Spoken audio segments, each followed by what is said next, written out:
So I've been reflecting on what I wanted to move forward with in terms of experimentation and LLMs and stuff like that. And I thought we could continue on this proof of concept of creating a sandbox, because what I'm very curious about is this last part that we didn't quite solve, which is how to handle npm dependencies. Because I was showing this to a colleague, and he said like, "Oh, do a to-do app with Redux," and it did do that, but it was using deprecated APIs.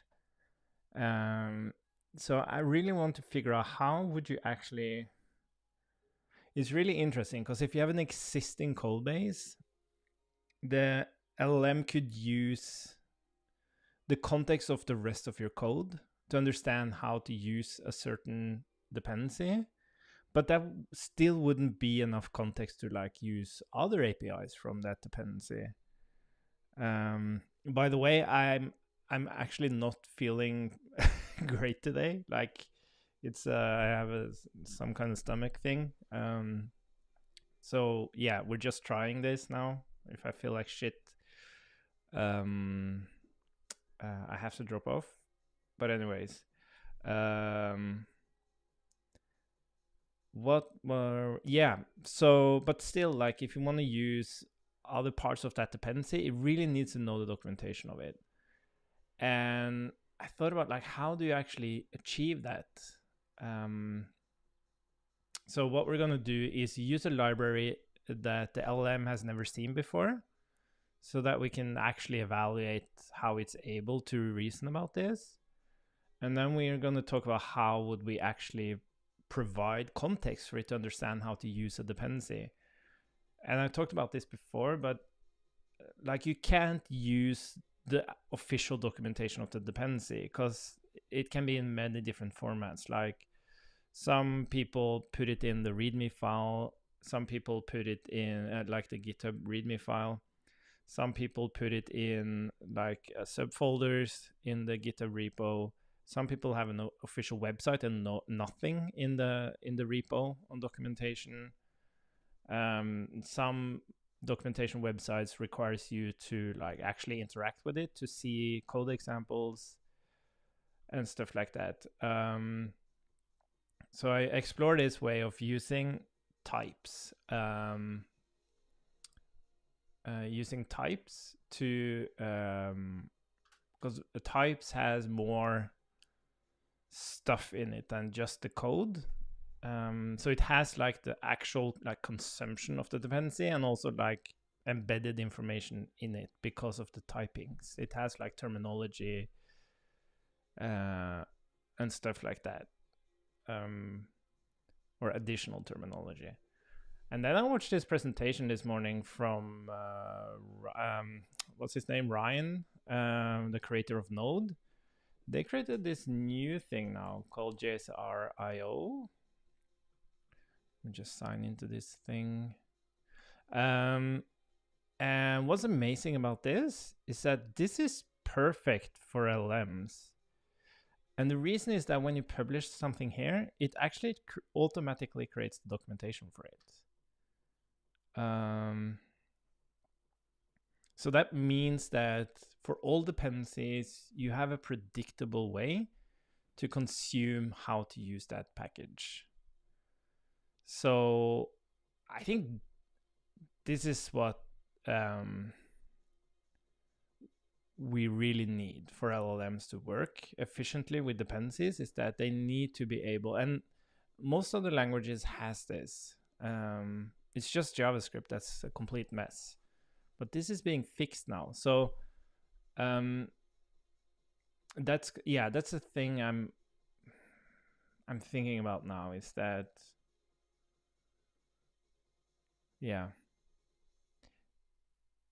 maybe this is how we need it to work. But there is a different way to do it that we're going to explore now, and that is to actually just use the type information. So even when you publish on npm, you have one predictable thing, and that is the actual types, given that the package has types. So, and of course you have the code of the library. That could be like a fallback thing. But we're gonna try something very simple now. We're gonna go in here and we're gonna use this React states, which was published like a couple of days ago. So there's definitely no training data on it. And then we're gonna try to use that. The problem is, like for bigger libraries like Redux, for example, it's a huge ass TypeScript file. So what I thought could be a way to handle this is that we ask ChatGPT to summarize how to use that API, and then you would cache it by version. So there's a specific dependency version you want to use. If we already have a cached summary of how to use it, we just give it back, or it will take the type definitions, send it to an LLM, ask it to summarize in a certain format, and then send it back. What that format should be, I have no idea, but we can just try something. Could you summarize? Could you give me a condensed summary of how to use this dependency based on its type definitions?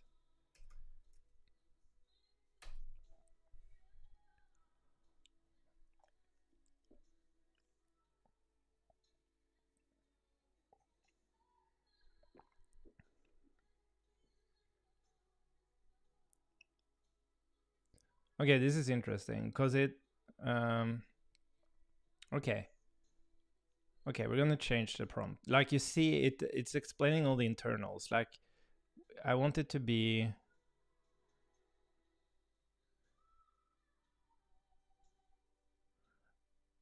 this is interesting. What does it do? Type fail, my command, fetch, transitions.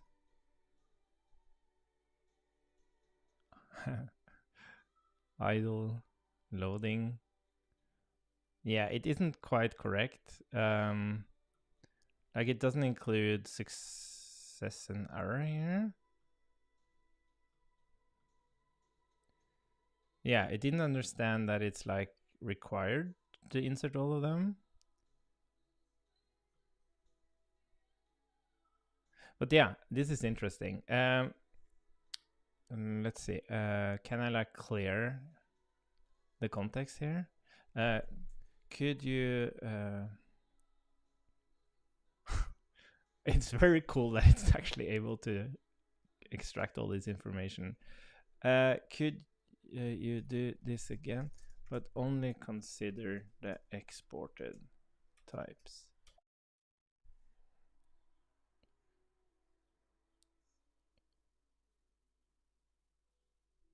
Do I actually export that? I don't.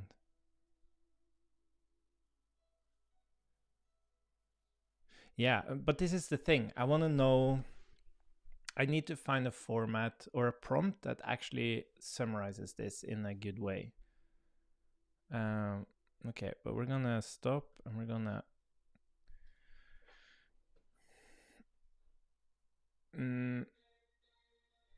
could you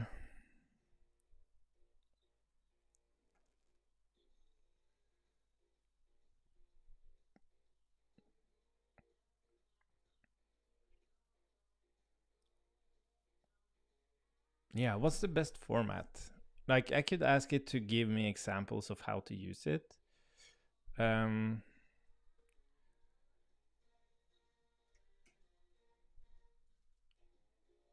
then the question is like, there's also a problem with actually typing. Maybe you don't want TypeScript, right? Wow, other languages have much simpler. Like just the ecosystem, having to deal with both. One thing is dealing with CommonJS and ESM, but then you have to deal with JavaScript and TypeScript. Could you give me some short examples of how to use this library based on its type definition. So let's try that, like just giving examples.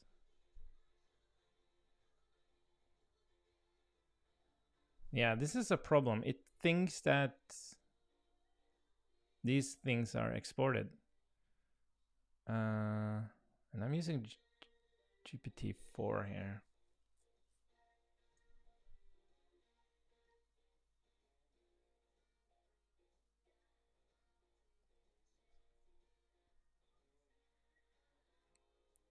This is just completely wrong.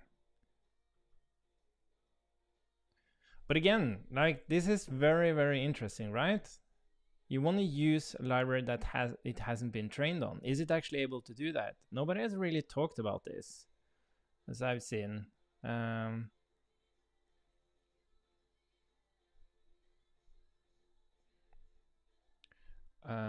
let's do another one. Probably need a much better prompt for this. Give me an example of how to use this library based on its type definition. Ensure that you only import.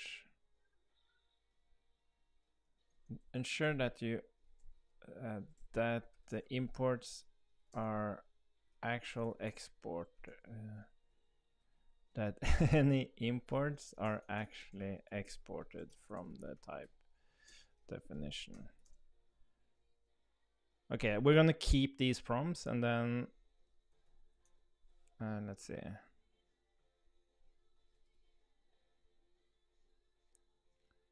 Just 2 seconds. I just need to check.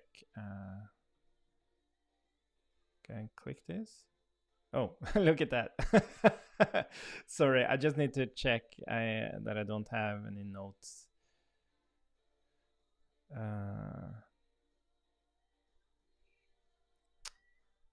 Let's see. Yeah, cool. Yeah, we're back. Sorry. I have to be a bit careful with what I share on my screen. Okay, let's ask it again. Yeah, like it doesn't even understand these exports.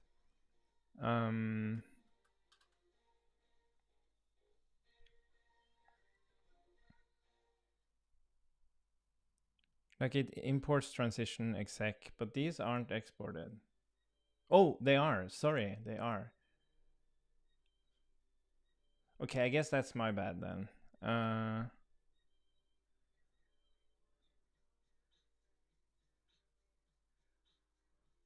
I wonder why it imports it. Does it actually call transition here anywhere? I wonder if it's confused by transition being here and then using it here, because I don't think it's actually using it. An exec? Is it even using exec? Interesting. Okay, so maybe giving an example isn't...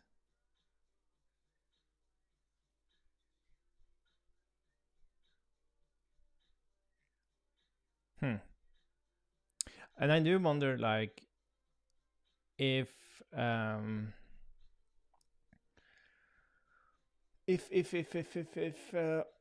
would just prompt it, I would just include the typings. Would that be better? Would it then be better at evaluating what it should do?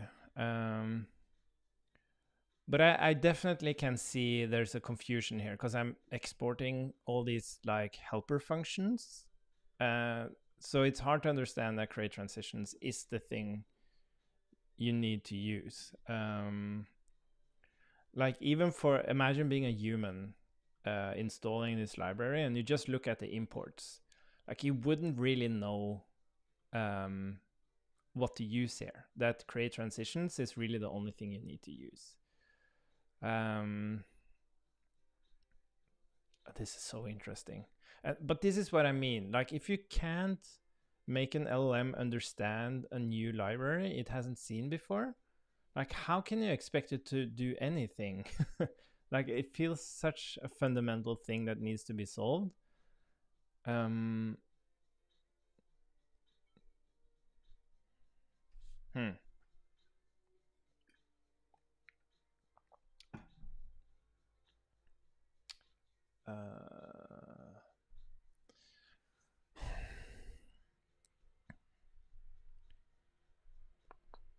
So it's almost like, so the problem with the typings is that even if we think about here, right? Even if you have generated docs from the typings and JS doc, it doesn't explain.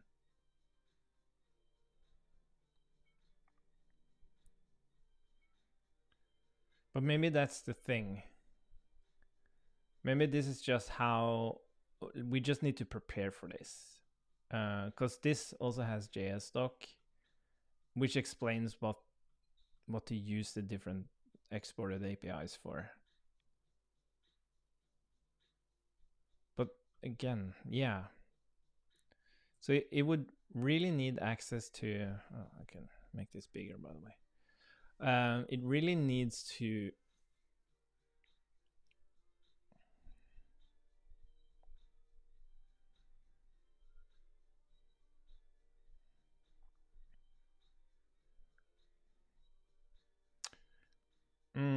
Okay, let's play some more with this. Could you write short and precise documentation based on these types?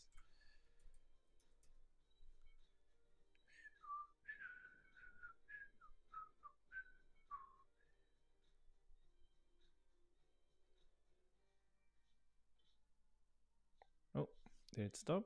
Oh.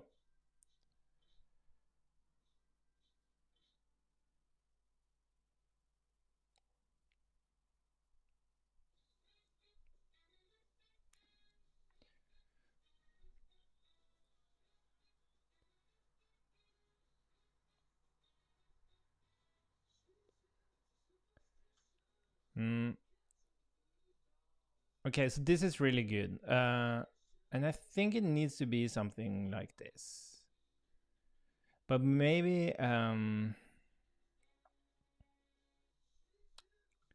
oh, did I forget to use T state? Oh yeah, state CMD.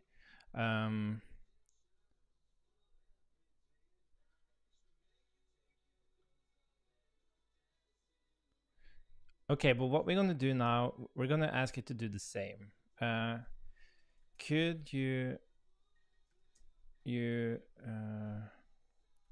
write documentation for this dependency based on its typing? Only document the exported types.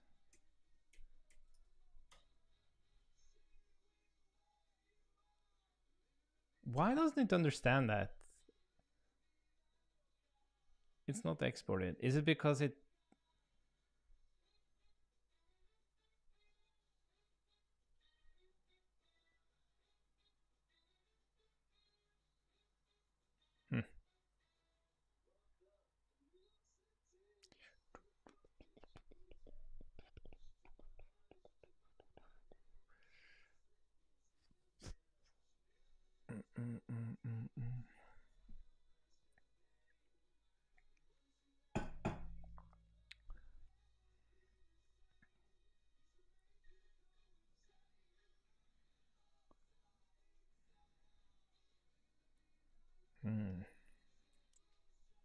Okay, what if we...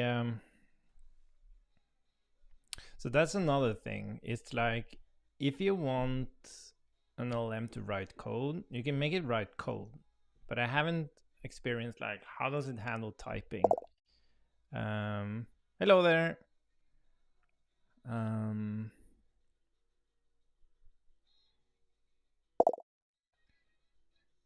Oh yeah, I'm working on... So yeah, let me show you. So I'm playing around with some like more like, yeah. So I've been playing around with a lot of different stuff. I've gone like super big, like how would you create an agentic workflow to write code for someone who doesn't know how to write code? How do you reduce the ambiguity of the description coming from the person to something that's actionable by an LLM, and so on and so on and so on. And then I kind of flip the coin, and then what's the minimal thing we can do to try to generate some runnable code? And I work at Code Sandbox, and we have these browser-based sandboxes. So I've gone through some iterations to try to, instead of when you create a new sandbox, choosing a template, you basically write a prompt, and then you open a sandbox based on that prompt.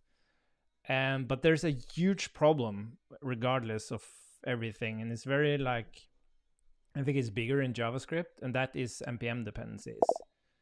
And because these LLMs are trained on a lot of code, but it's stale code. So I have now like a new library the LLM has never seen before, and I'm trying to make it understand how to use that dependency. And the problem is that you can't just find documentation, because documentation can be in all sorts of different places. What do you mean Deno runtime solves that?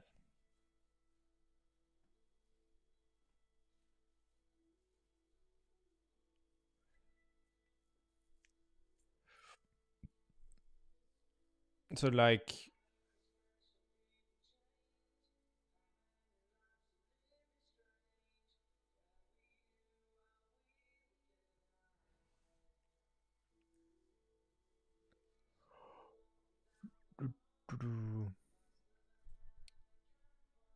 and so yeah, just to explain what I'm doing here now is that I'm just prompting the LLM with the typing. So like, that's the only reliable thing in terms of some documentation from NPM, is that most NPM packages has. Oh yeah, what I mean is like, so I have a package on NPM, and I'm going to create a prompt that says I want to create like a counter or whatever using this NPM dependency.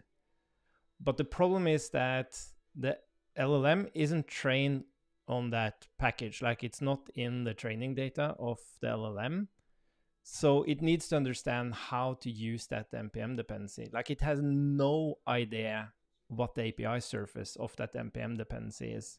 So somehow we have to bring some type of documentation of that NPM dependency into the prompt, so that the LLM understands how it's going to solve this counter, for example, using that NPM dependency. And what I'm been like ranting about now is like, you don't have any reliable documentation for NPM dependencies, because some people put it in their GitHub repository in the README file. Some people put it in the wiki on GitHub, maybe in a subfolder. They might have their own website and no documentation on GitHub. Maybe on the website, and some people link to the website from package.json. Some people don't do that. And even if they do, you might have to interact with the website to see actual code examples. There's just so much stuff. So what I'm playing around with now is that most NPM dependencies, well, I shouldn't say most, but many NPM dependencies has typings.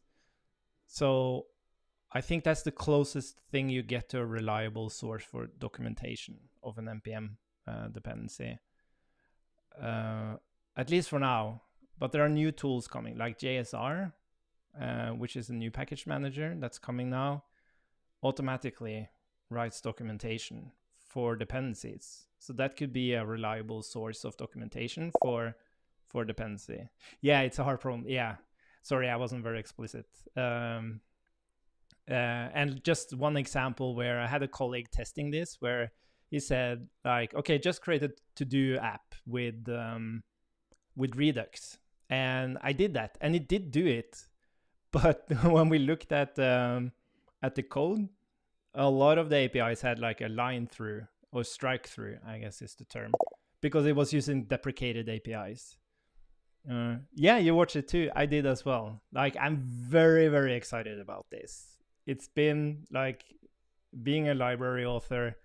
OMG, he hit a string many times during that presentation.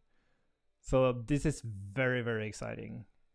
So I hope this will be adopted super, super, super fast. And the good thing is that it's so easy to get going with it. Like, where's the? He showed something. Where's the? Is it in the docs? No. Where does it show how you install it? Like there were different alternatives. Like you could choose npm.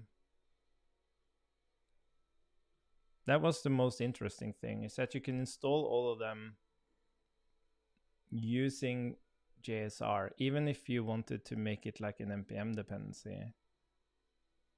Yeah, I don't know. There was like some tabs you could click. You can't see it here. That's weird. That is weird. Anyways, I'm super excited about this. But what we're gonna do? Sorry. So what we're gonna do is, I'm just playing around with this idea of, okay, we have one pretty reliable source, which is the typings on npm. So we're just gonna try to see, are we able to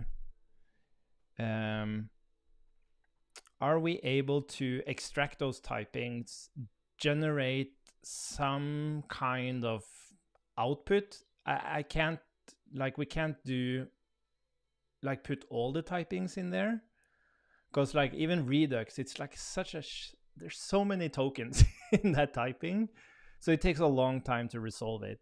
So I'm trying to like convert typings into a very minimal format, so that LLM has some understanding of how to use that dependency. I have no idea what that's going to look like, so we're just like going through this, just throwing ideas at it. So currently I've been stating, could you write documentation based on this typing? And one thing I'm exploring now is that it seems to be documenting stuff that's not even exported from the... So tstate and tcmd, they aren't exported. And then I thought maybe we only need to document functions. We could try that, only document functions, because that's how you use dependencies, it's using functions. But some of them might have types that you need to import. But maybe we should just scope this down. Let's just scope this down to JavaScript. So we're using the type definitions from the dependency to generate some minimal documentation to consume the dependency in JavaScript, just to get running. And then we don't have to think about that complexity. So let's say, could you write documentation on...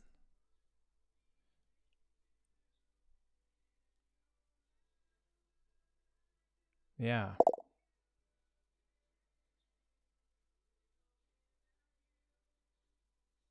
Yeah.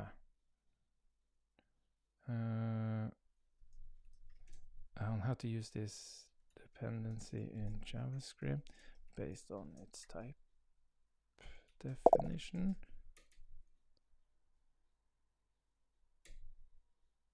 Yeah, so the idea here is that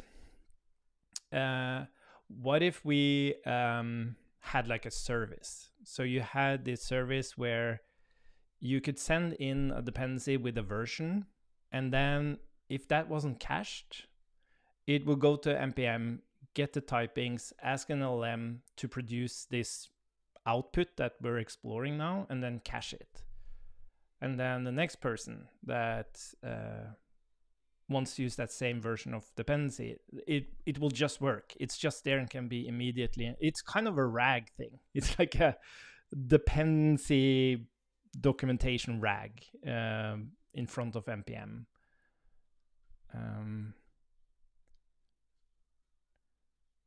Wow, it's, yeah, we need some more structure to this, but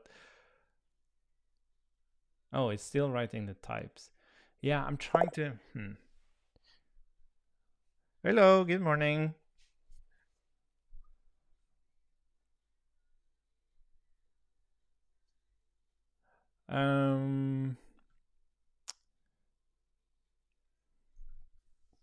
Yeah, it's still documenting a lot of types.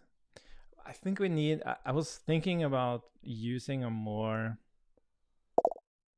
very, yeah, we're exploring AI. I can do like a quick summary to get you on board here. We're playing around with this create sandbox proof of concept where you can currently reliably prompt something and click here. I can even show it to you. It's kind of cool. I would like a React example with a counter. Okay, so when I click this, we're using GPT 3.5 here, and the speed is at where I want it to be currently. So as you can see, we got in here and we now have like a runnable sandbox with a counter. And the good thing about sandboxes is that they're very simple. We just need to produce a single component with some code. We don't need to think about like a project. We just need that single component. And then since I clicked React here, we programmatically build out the template around that component to make it runnable in as a sandbox. So that's great. And it's simple, and so it's a good place to start. But now we're playing around with npm dependencies, and I explained that I showed this to a colleague, and he asked me to, what about a to-do app with Redux? Maybe we can just do that as well. I want a to-do app with Redux. Maybe the same thing happens. Let's see, or I'll explain what happened.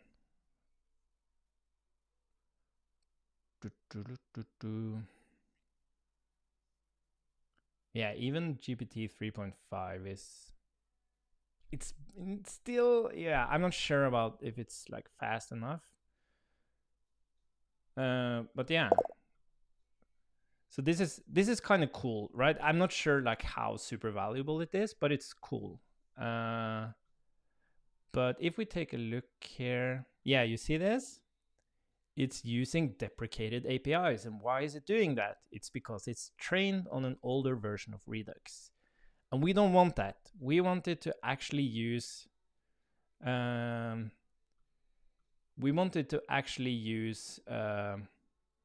like the latest npm dependency and understand the documentation of that and use the latest APIs. And the question is, how do you do that? And the first thing you need is to have some reliable generic point of documentation for any npm dependency. And currently, when you think about documentation traditionally, we don't have that because people are documenting their npm dependencies in many different ways. So we can't rely on that.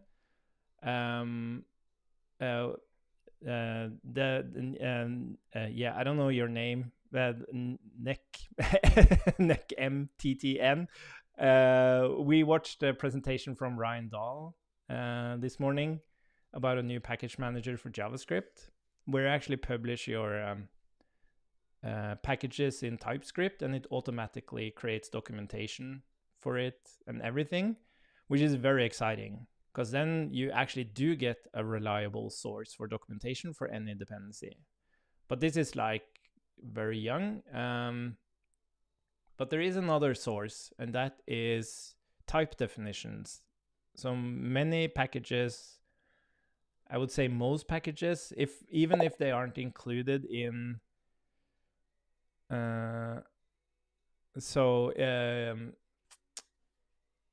even if the typings aren't in the npm dependency itself, you have this typings project where it might be. Anyways, so we're trying to convert types to some kind of predictable documentation format that the LLM can use to understand how to use a dependency. And we're actually doing this on the library the LLM hasn't been trained on at all to kind of create a proof of concept. Yeah, I think so. Doing the agentic approach is a way to go, like validate it. But we in this user experience, we can't do it because it would take too much time. Like even just what we're doing now, when I click the button opening the to-do app with Redux, we were already like pushing it on how much time it takes. So that's also, you can say it's an artificial constraint, but I apply a lot of artificial constraints when I explore concepts. So it needs to be one shot fast, and we're like really pushing it here. Like how is that even possible? It might not even be possible, or at least with my level of experience and understanding, it might not be possible. What? Yes. So where we're at now is like it's trying to build some kind of documentation that can be used, and we even scope down that. So the documentation doesn't even need to include typings, because these sandboxes, we do have TypeScript support, but I just don't want to think about it, because one thing is trying to create documentation of how to use a dependency. Another thing is creating documentation on how to apply internal types. But maybe it's not that difficult. Maybe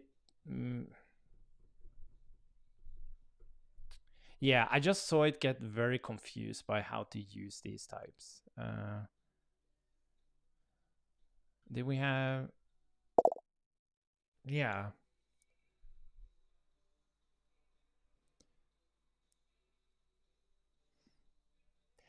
Yeah, you could maybe do that. Like, though, I'm not sure if it's... Yeah, it's interesting. The problem is that it's very... Like, all the information is different. I think you can make the LLMs much more predictable if they base it on the same structure. So like, for example, JSR, like every single dependency has the exact same structure in how it's documented. Well, if you lean on how humans document, even if you find two different dependencies documenting in README, they document it in very different ways. And there can be typos in the documentation and stuff like that. So yeah, I think it needs to be like more programmatic documentation to make it reliable. And at the moment, it's just easier. Like I could just copy paste the typing and see what happens. Or I have to like crawl and do all that stuff. I don't want to do that. I'm too lazy for that. But looking at the actual usage examples here, yeah. So one thing about this library is that you're really only supposed to use this thing, create transitions. But I do export intern and match. Those are the two like main things, public things. But I do export internal helper functions like transition. But yeah, basic transition. Like it isn't wrong.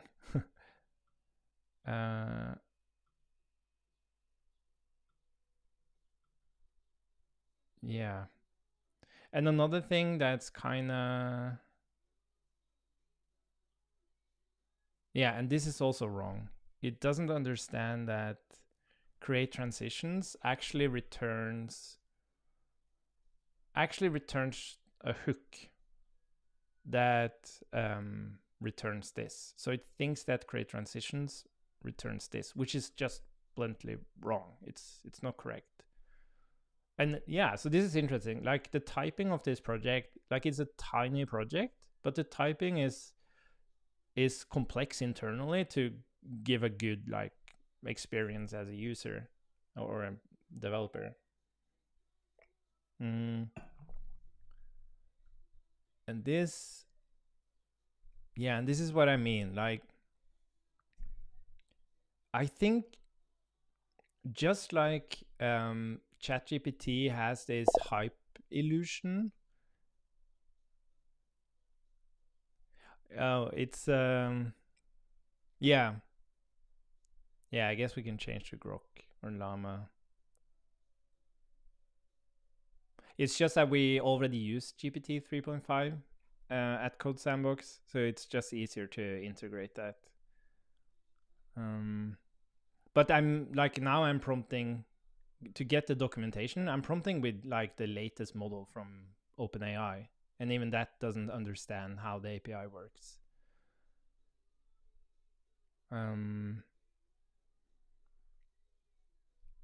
Yeah, what I meant to say is like there's this illusion that happened when ChatGPT came out. It seems much smarter than it really is. And I think the same is happening with code. It seems like it understands code, but it doesn't really understand code. It can't reason about code. What it has is a shit ton of training data on code, and it can give the illusion, an illusion of understanding code, given that it's operating on its trained data. As soon as you present new code, it's not able to reason about it as well. Just like this, like it weren't able to reason about the actual signature of create transitions here.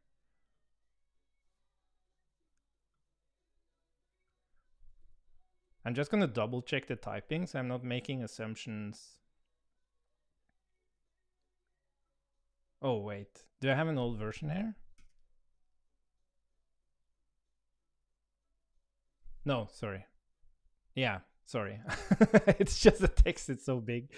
So create transitions returns a function which returns this thing that you see in the example here.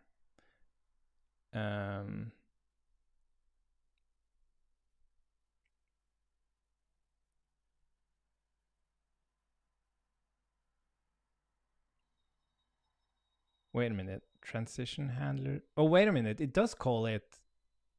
Wait, oh, wait, I mean, sorry, it does understand it. Sorry, I take it all back. I was just confused by the line break here. Humans are horrible at parsing code. Yeah, no, it did do it. So it passed the commands. Yeah. Okay, great. Sorry. So it did do it correctly. So so this example is exactly how you're supposed to use it. Okay, I'm going to try something else. I'm going to try to... Could you generate some JavaScript usage examples from this TypeScript definition?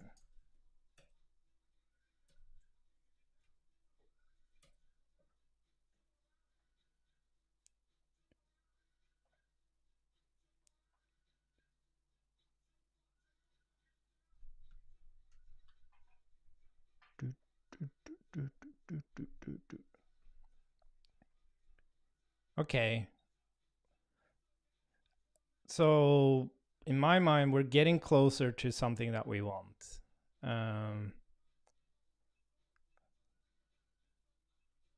This is actually pretty nice.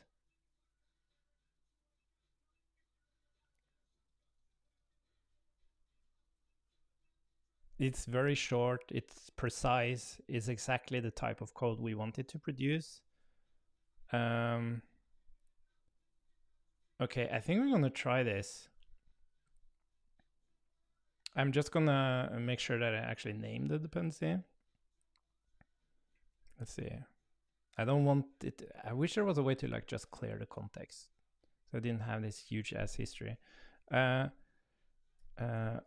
a library called React States. So what we're gonna do is that we're gonna just produce something here that we can use, and then we're gonna try to shove that into the prompt. And then we're going to see if it's actually able to create things using this library based on this.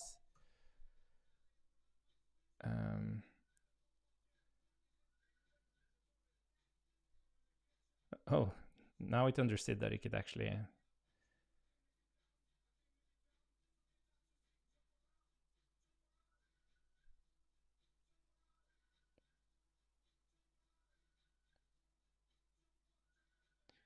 Yeah, so still it's like, because I'm exporting these internal helpers. Yeah, it does look promising, right?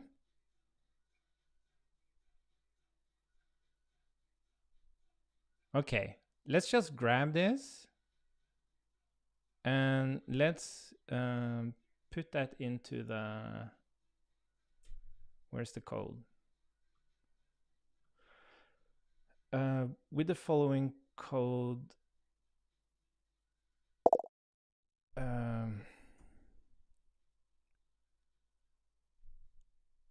Oh no, I don't see the link. No, I think there's some protection. I only see like parentheses. Open it, but okay, open. I'm too curious now. I think I've seen this.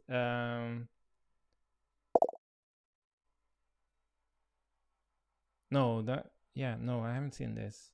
Is it this one?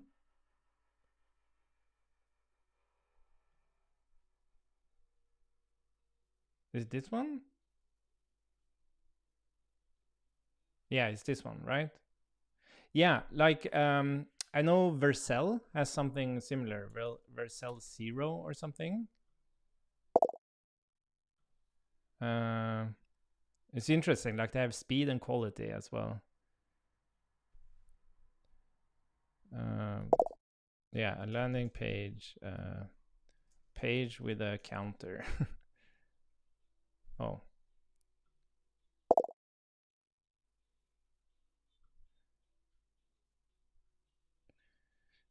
Yeah, but I think I saw this demo, and you can actually point to stuff in the UI, right? And prompt specific parts of the UI, and then it regenerates the whole thing, right?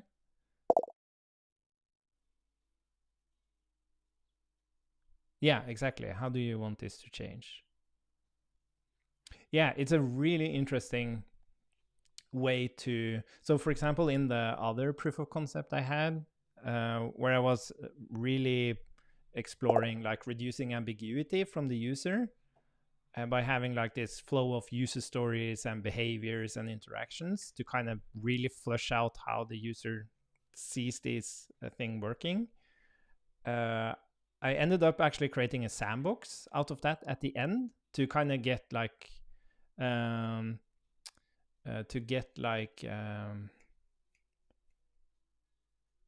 can you open it?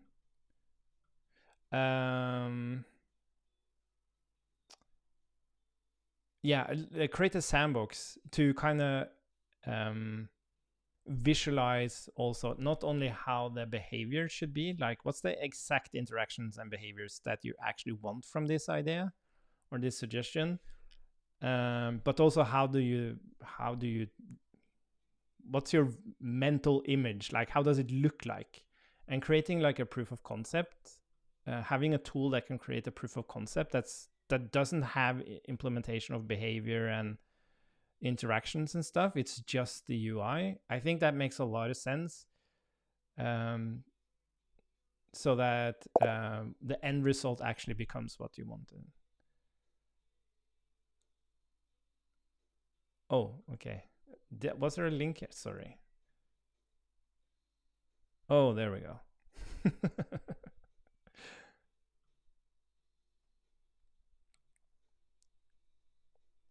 Van Pelt? That sounded Dutch. I work for a Dutch company.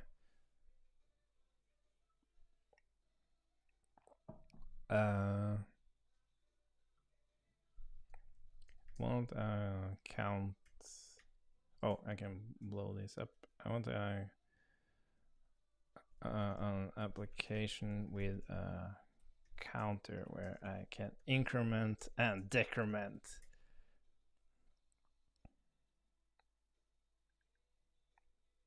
It's so cool that it like inserts it.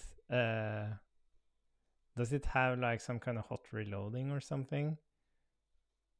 It's really interesting. Oh, does it actually? Oh, it actually implements it as well.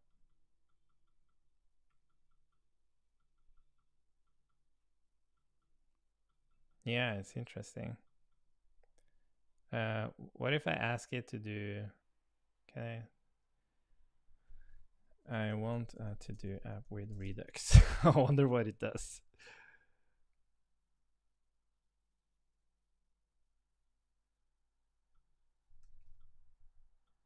Yeah. I guess I'm trying to like reason about the constraints here. I guess the constraints is they have chosen. Wait, HTML. Oh, okay. Yeah, exactly. But it's a smart constraint, right? They're trying to solve a very specific problem, which is an important problem to solve. It's like this human being interacting with this has like this idea in their head how things should look, and writing text to convey that. And then you can imagine like having an agentic workflow that's going to implement something, and that takes like 30 minutes or something, or even a minute, doesn't matter. And then you just prompt it to for example create this to do app. But there's like a million ways to interpret that text, right? And then you have to wait until it implements it before you can actually look at it. So having like this intermediate step where you can play around with the design, and then use that not as the final result but as context for actually implementing the thing. I think that's, to me, that makes a lot of sense. Oh, you can. I actually built a. That's so awesome. I actually built a proof of concept of that.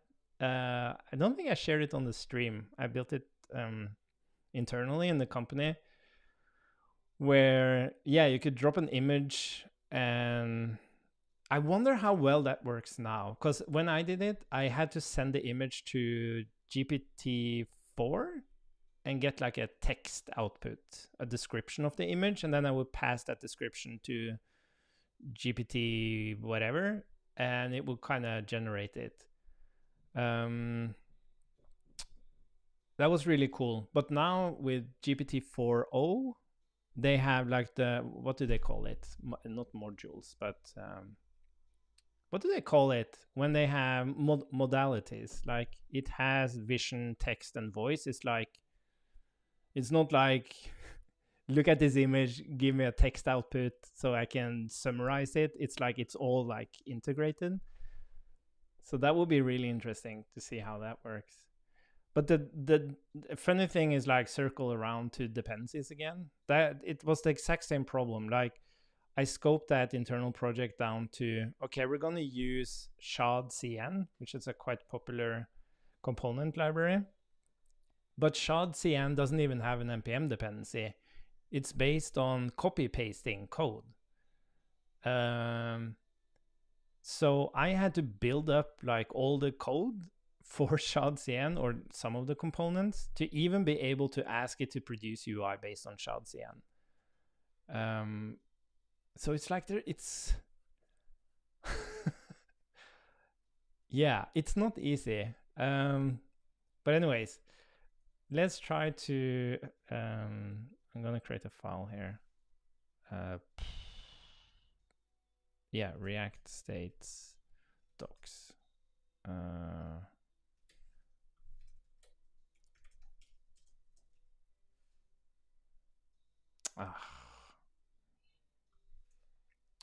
So we need to find those. We need to do this. I've done this before.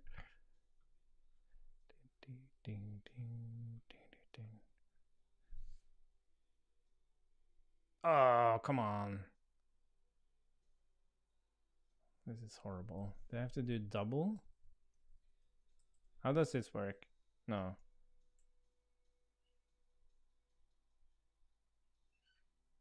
Oh, I have to do it here as well? Oh, yeah. Oh my god. Anyways, so we have some documentation for it. Oh, it's so funny. Like, I don't know if you noticed this, but if you ever try the ChatGPT local app, you won't be able to save your code in VS Code. You have to restart it for some reason. It's kind of funny.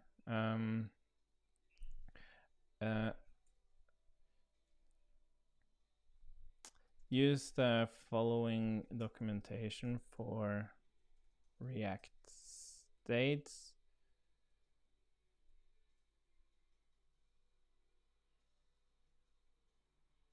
Delimited by triple quotes. I'm just gonna, we can work more on the actual prompt here, but let's just, okay. So let's see if this thing, I would like a counter. Like a counter where I can increment and decrement the count. So I wonder if it's, I'm not saying anything about React states here because I've hard coded it.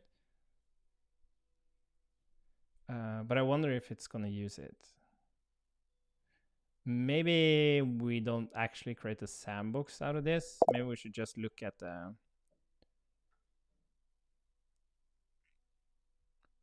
Yeah, I heard the term FOSS before. But it's not coming to mind. What does it mean?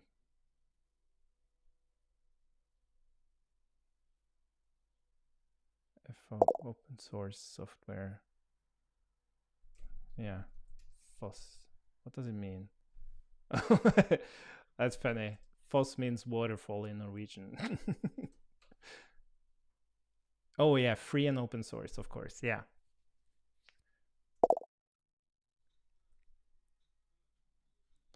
Of course, of course. So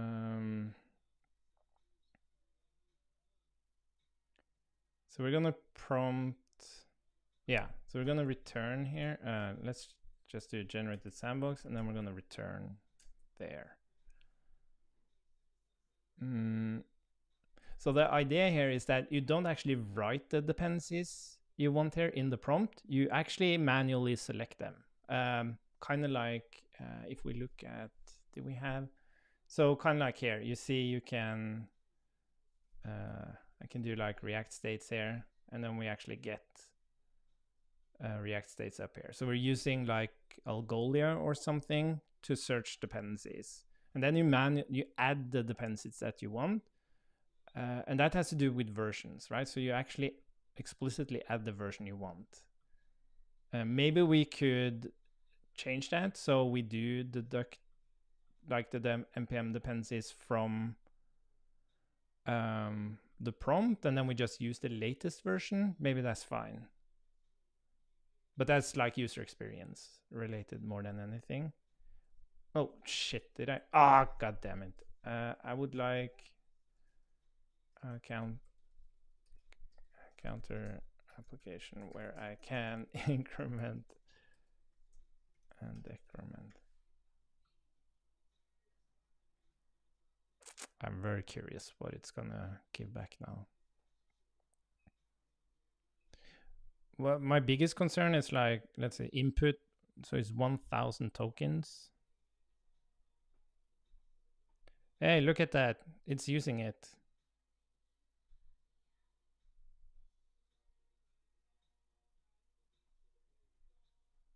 What is it actually? Let's look at the code. Well, that's kind of cool, right? It's using, it's using a packet, a dependency it's never seen before. And let's see. Okay, so it's using transitions. Knows this is the action state. Commands, counter. What's happening here? Oh, this isn't good. Okay, so it's not using it correctly. You shouldn't use exec here.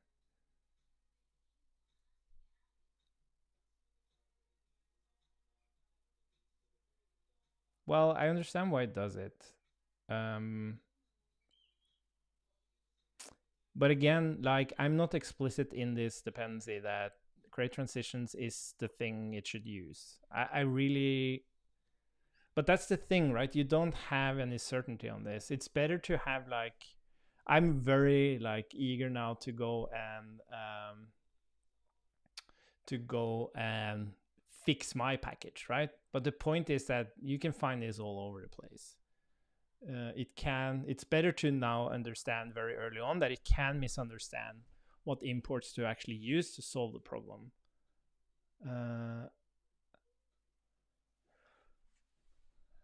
But I do think this will actually work, though.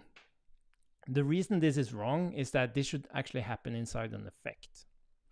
It shouldn't use exec synchronously here.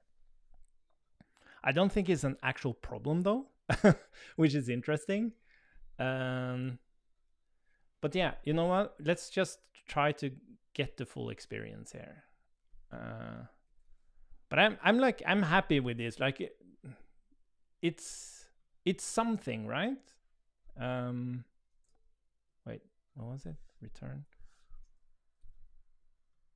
Oh, I have so many sandboxes I generated from this. Yeah, let's just do that.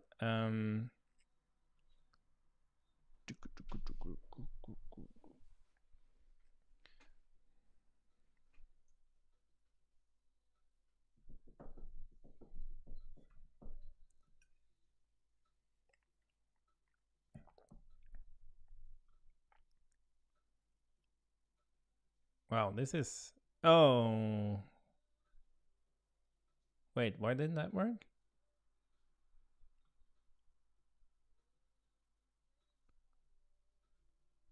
Oh, is it? Oh, sorry. I'm not... Yeah. Yeah, have to excuse me. It's not using the latest version.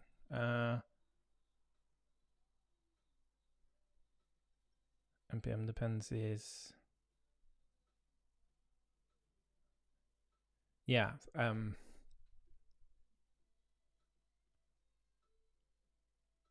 How are we going to do this? Am I going to remove extracting the npm dependency? So that we manually add npm dependencies. I think it makes, like, even from a user experience perspective, it's better that the prompt is what you want, and then you rather add the tools you want to use to resolve that. So we're gonna remove where is this prompt sandbox? Yeah, and then there's another thing, like, yeah, and even external resources. Like, this is a whole different problem. Like, we're talking about god damn it, JavaScript. Oh my god.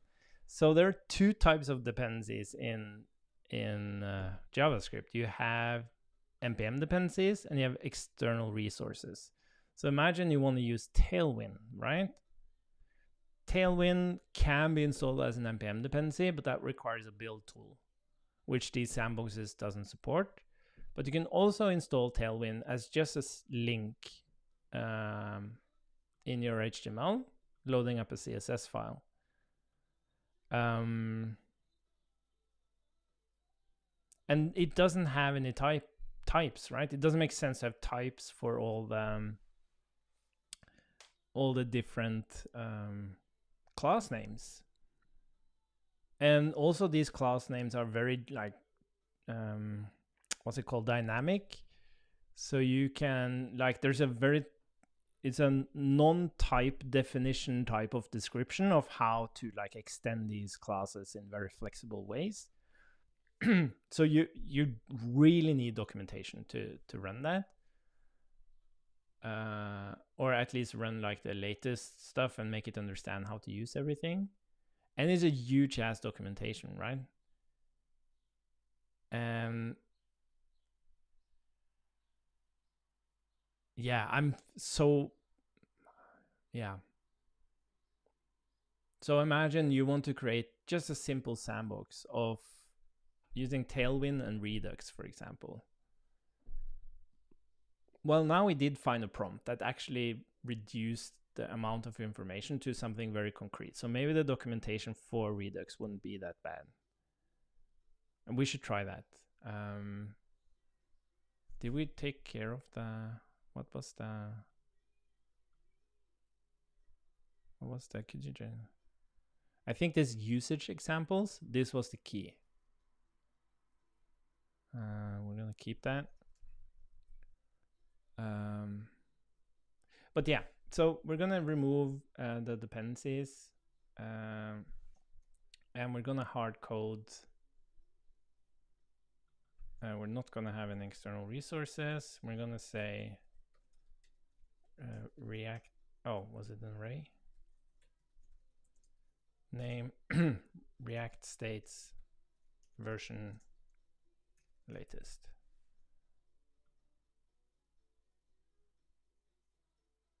And then, excuse me, I'm actually not sure if we need to pass the dependencies here.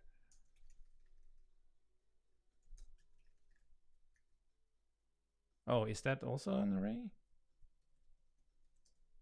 Oh, I thought that was version latest.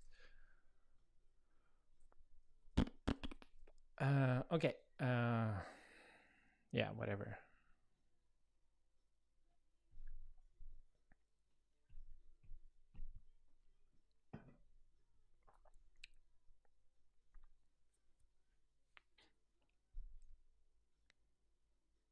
Oh, interesting.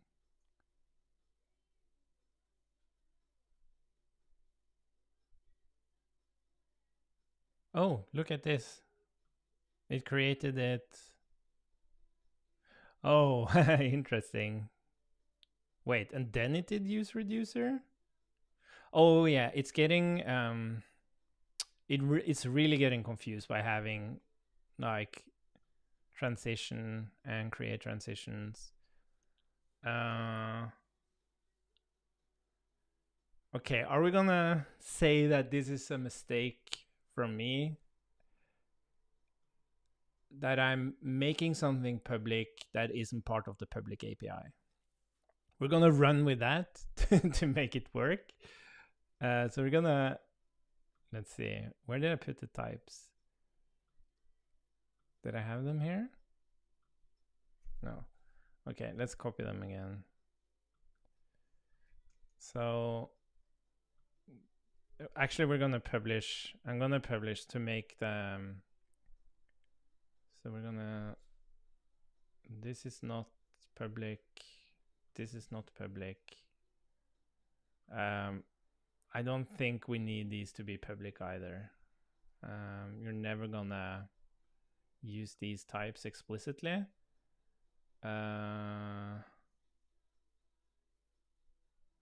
Yeah, exactly. Okay, and then let's just publish a new version of this. Let's see. Reduce public API surface. It's pure. Oh my god. Ah. Oh.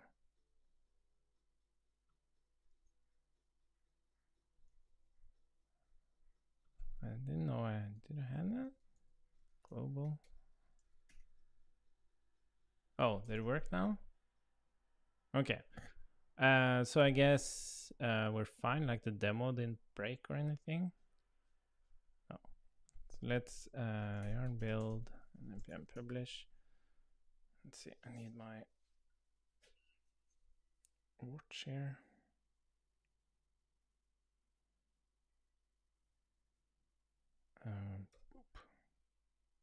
Authy. Give me some. 1, 3, 5, 6.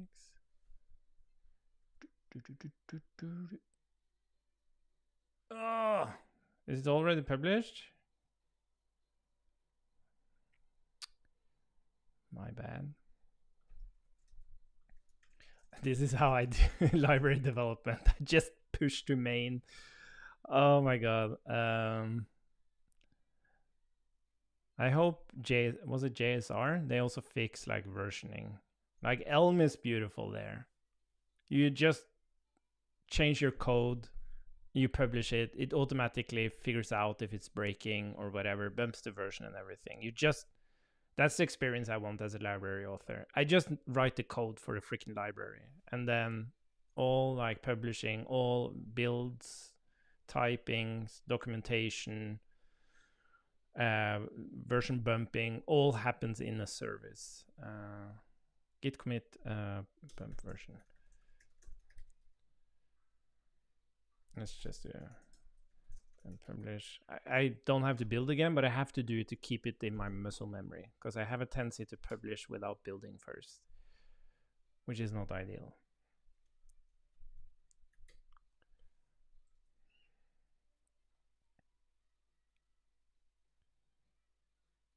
Let's see. And where did we? Okay. Let's try now. So what did we prompt it with? We said, oh, there we go. What did we prompt it with?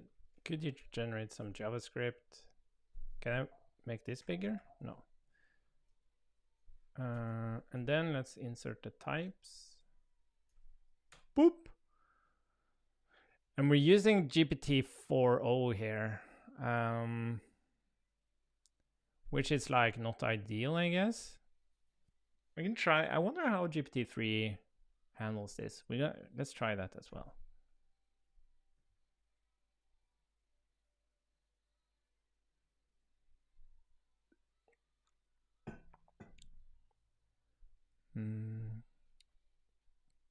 Okay, let's just copy this and let's try again.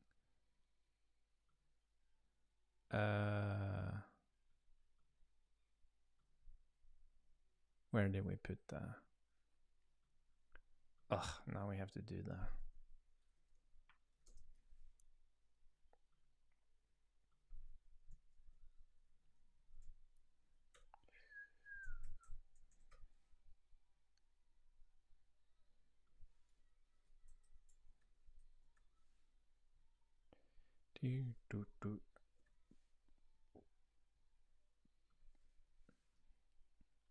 Does V support importing text files?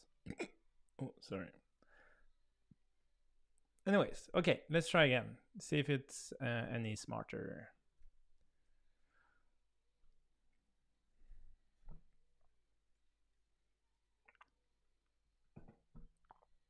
That was too fast.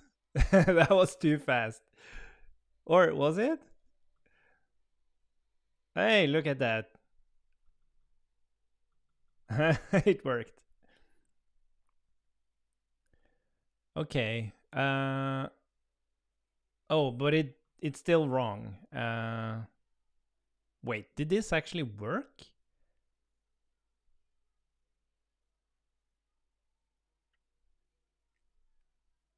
Yeah, I guess it does, because create trend. I have to think. Like, you're actually supposed to put this outside of the component.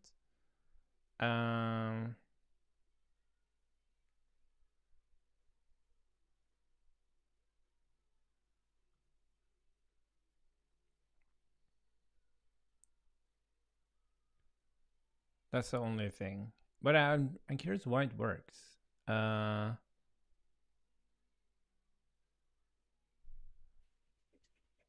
You know what we're gonna do? I want to try something.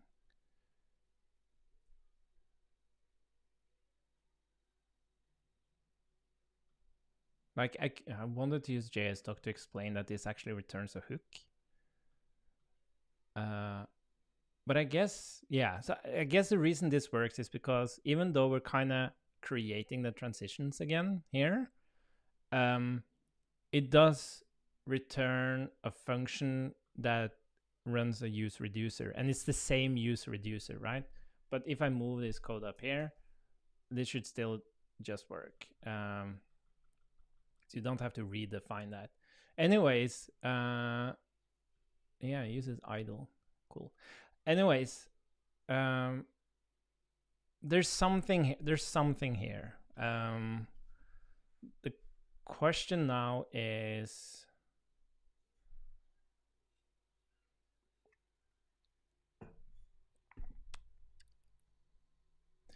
so what we could have is the ability to add an npm package here, and we can run this prompt, but we're gonna run the same prompt now, but we're gonna use GPT 3.5.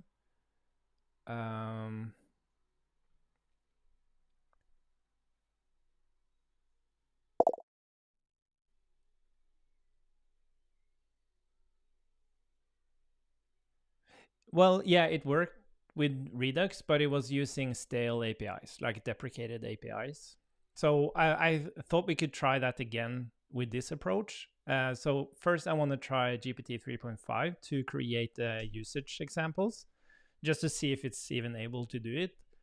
Because that means that it's an actual viable approach for us at Code Sandbox to actually create something like this without too much work. And of course, yeah, I'm not sure if it's actually going to happen. Like, we have other priorities, but I'm just curious. But then we're going to go back to Redux and ask it to create this condensed usage example based documentation for Redux and see what pops out. And then we're going to try to do the Redux example again, and see if it actually uses the latest APIs. Let's see. Boop. Sorry for the small text, but I can't make the window bigger. Let's see. What was the prompt? Could you generate some JavaScript prompt from this library? Well, that was cool. It actually worked. Like, that's always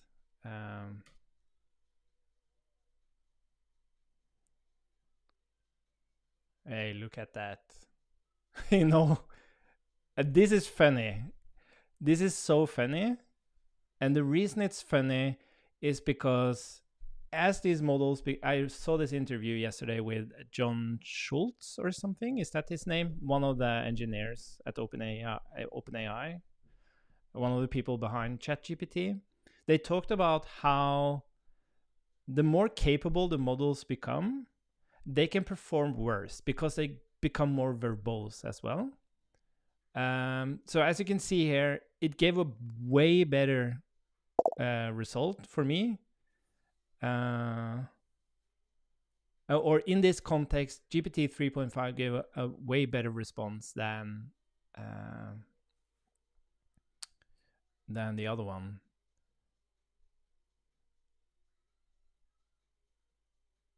Oh, I think. Wait a minute, did it? Well, kinda.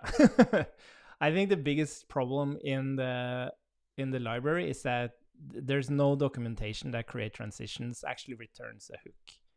If I just name the return function use transitions, that would make a big difference. It just returns yeah. So yeah, maybe it's interesting. It's interesting. Anyways, let's keep using GPT 3.5. I'm gonna actually make another publish of this library. I wanna at least one dependency is gonna work well. Where's the create transitions? And it's kind of a funny test as well, right? What if you had a service where you could paste in your npm dependency and do this prompt, and then see if the LLM is able to use your library, right? It would be such a good way to test how well you type and name functions, because that's how it deducts, is that the right term, how to use it, or interprets how to use it. So in this case, like what we're seeing now is like, oh, I was exporting all these functions that is only used internally. So it got confused by that. And now we're seeing it doesn't understand that create transition actually returns a hook.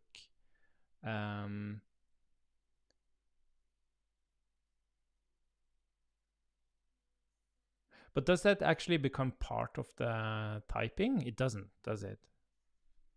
Like, it doesn't name. No, right. So it doesn't, yeah, so that wouldn't help. I would need to use JS docs to make it understand that it returns an actual hook. That's interesting. Or I can make a type out of it. Anyways, I'm gonna just use JS doc.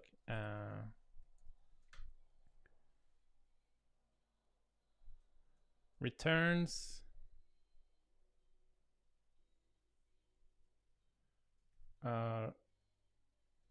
React hook.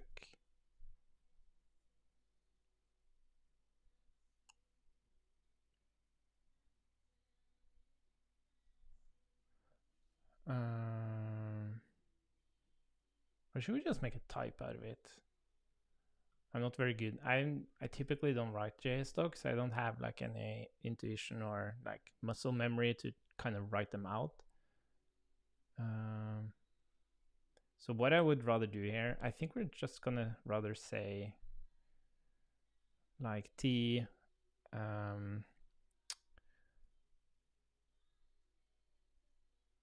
transition hook.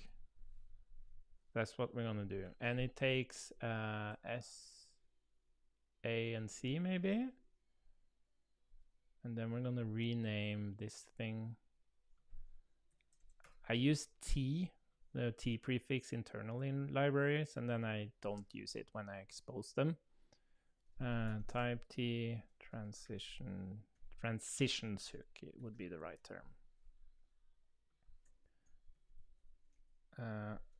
I'm actually not, maybe it even takes the transitions, I'm not sure.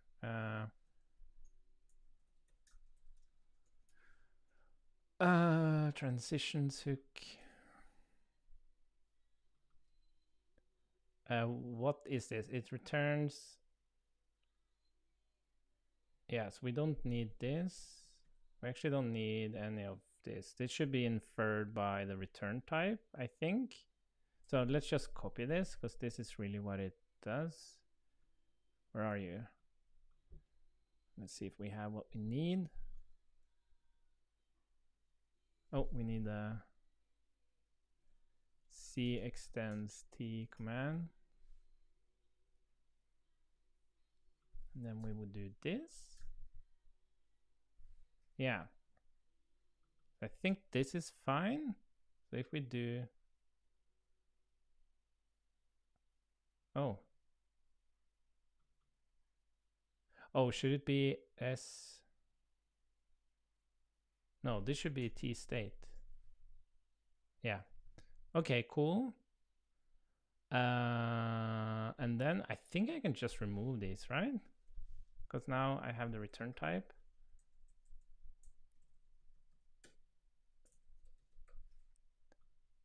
Cool. Okay, we're gonna build again, and then we're gonna see if it actually understands it better. So we're not gonna publish, I'm just gonna test it. This is very interesting to me. Sorry if it feels like I'm diverging, but it's interesting to me. Okay, so let's ask it again. Can I like delete these? Yeah. I don't really need all of these. Ah, Anyways.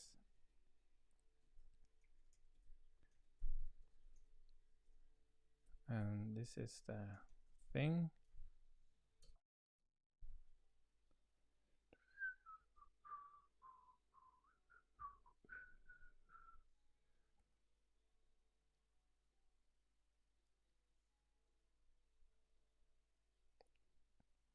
Yeah, define transitions hook.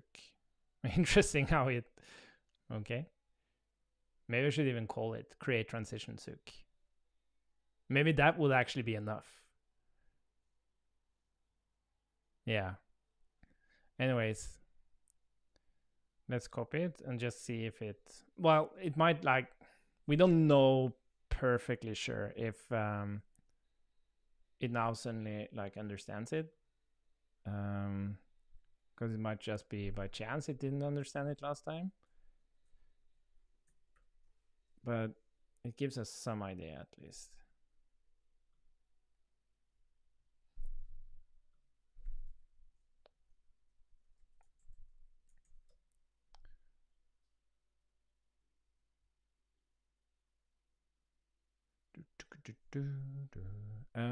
Sorry. Oh, didn't it have any? Okay, great. Let's try again.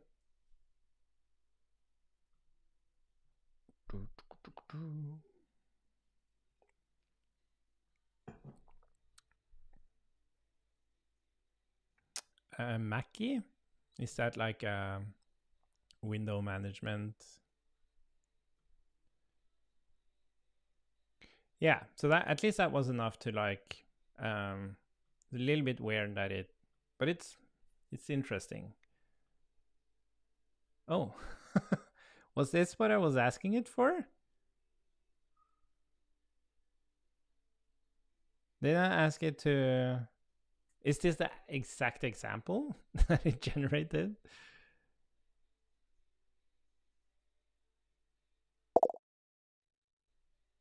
Oh, clipboard. Oh, clipboard history. Oh, yeah, it didn't actually generate a counter for some reason. I've seen this sometimes. But this is more of a GPT thing. How big was the context? Yeah, it's weird. Anyways,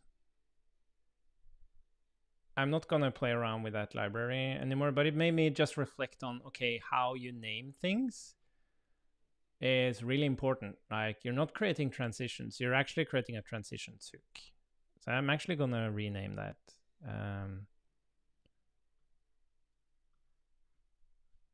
And then, oh, sorry. Rename symbol, create transition hook. It's so funny, like how we. So I'm. Yeah, it's so interesting. Like, I want it to be as simple as possible. Like naming that thing, but it's ambiguous, right? Create transitions. What are you actually returning? You're returning the transitions, right? That's what it means, create transitions. But you're creating a create transitions hook. But then because no, it feels a little bit long, let's just call it create transitions and add ambiguity. And then a human will probably understand this because they read the documentation. And then, yeah. So that's also interesting, like about JavaScript, is that we don't have the discipline or like the infrastructure or framework, maybe is a better term, to write documentation. It's like all over the place. Unlike other languages where everything is like classes and very structured and all of that. So it's interesting. I think JavaScript is a much more difficult language to have productive LLMs compared to other languages. But again, it's like a lot more training data. So maybe, I don't know. I guess this is kind of a. I just changed. I kind of doing breaking changes here now since I just released this update. It's not really correct, but yeah, whatever. Yeah, so we need to update this too. Oh, it did update. Nice. So git add, git commit, more explicit names. Let's push that, yarn build, and npm publish.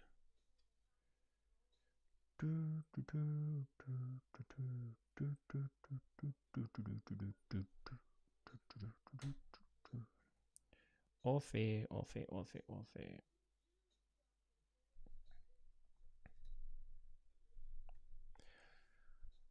Okay, now let's go and grab that insanely big type definition file for Redux. I'm just gonna install it here, I think. Yarn add Redux. Is this the test application? No, this was that. Let's add it here instead. Oh, am I using Yarn or... Yeah. I think actually I have Redux here already. Yeah, Redux. So I guess this is the type definition. It's it's pretty long. I wonder how many tokens it is. Tokenize. Nicer.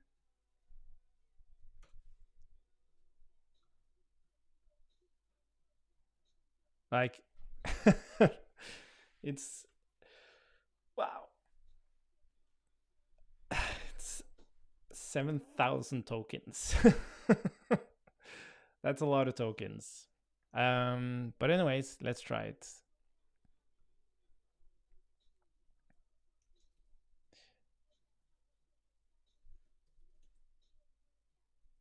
Yeah, I could really need a clipboard and history management now.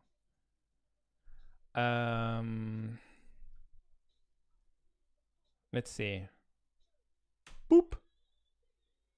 Oh wait, we're using GPT-4 anyways. What the hell?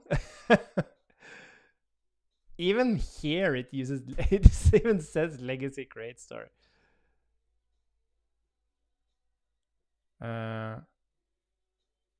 What the hell? It's very impressive though, the documentation it's able to write.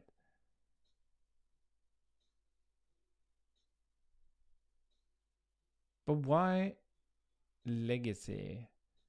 Okay, we're gonna change to GPT-3 again.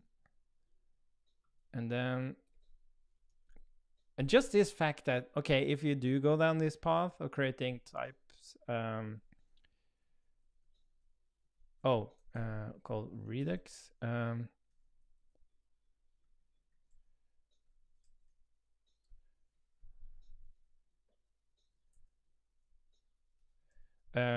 do not create usage examples from deprecated APIs. Okay, so we're gonna update our prompt. I'm gonna copy this thing again. Let's see what happens now.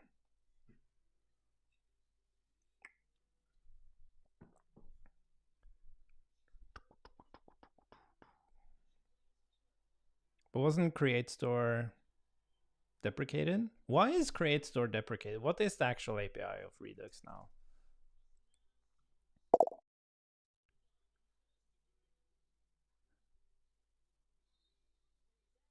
Yeah, I'll try adding that. I'm just very curious why. Oh, it's configure store. Oh wait, this is toolkit. No, it is create store. Why is it deprecated? Huh?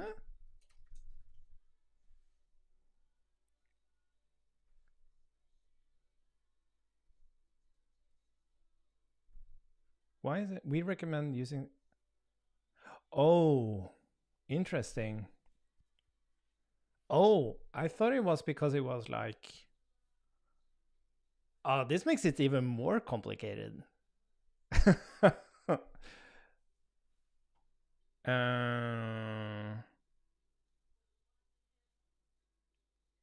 Okay, but then it isn't wrong.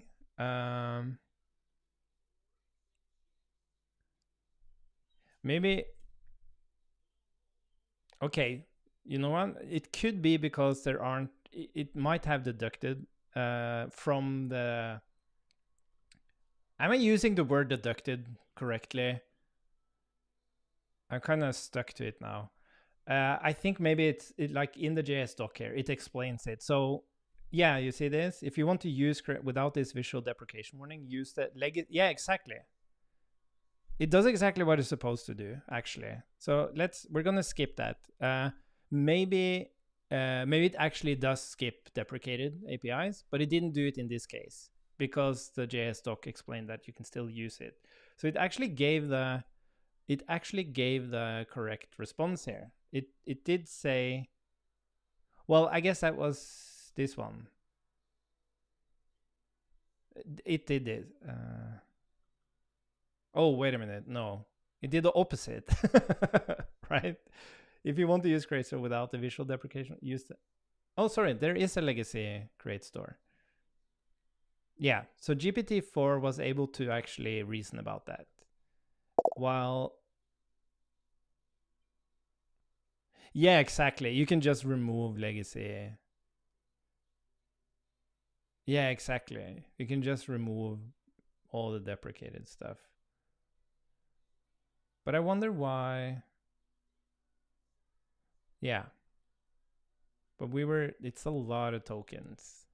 So I can understand that GPT 3.5 has a harder time dealing with it. But what's nice about it is like, imagine, like, it was how many tokens? Almost 7,000 tokens. And we were able to, I'm going to use the word again, deduct it or reduce it to this. And this is the core of Redux. But yeah, I don't want to get stuck on the deprecated things now because it's at least not here because it's such a weird example.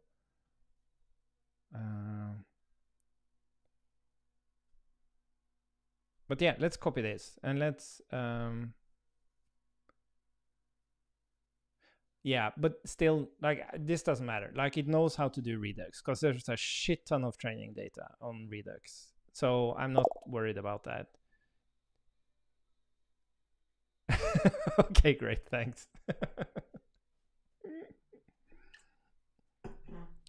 Okay, so what would our next step be? I know that at Code Sandbox we have a service already that extracts types from npm packages. I just don't know the endpoint for it. And I'm not sure if it's protected. Like, it needs to, like, the call needs to come from Code Sandbox.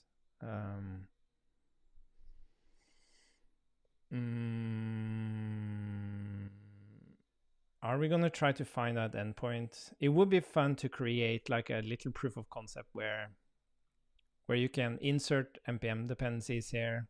Like, we don't need to add search or anything, just write the name of the npm dependency. And then we can click this button. It will go and produce the documentation and insert it and then do its thing using our prompt. Yeah, it's so interesting. I had this I tried having a conversation with ChatGPT and I talked about like LLMs and how I reason about it and reflect on it. And it's funny, it was very encouraging, but I wonder if it was encouraging because it's like fine-tuned to be encouraging, or if it actually thought my reasoning and reflections were good. But yeah, we should have. I should be able to, like, maybe I could use Copilot on the. Does Copilot embed all the code in the workspace? Like GitHub Copilot, so it knows the code in the workspace. I think it does. Yeah, I've seen a demo where you say like at workspace, and then I wonder how they do that embedding.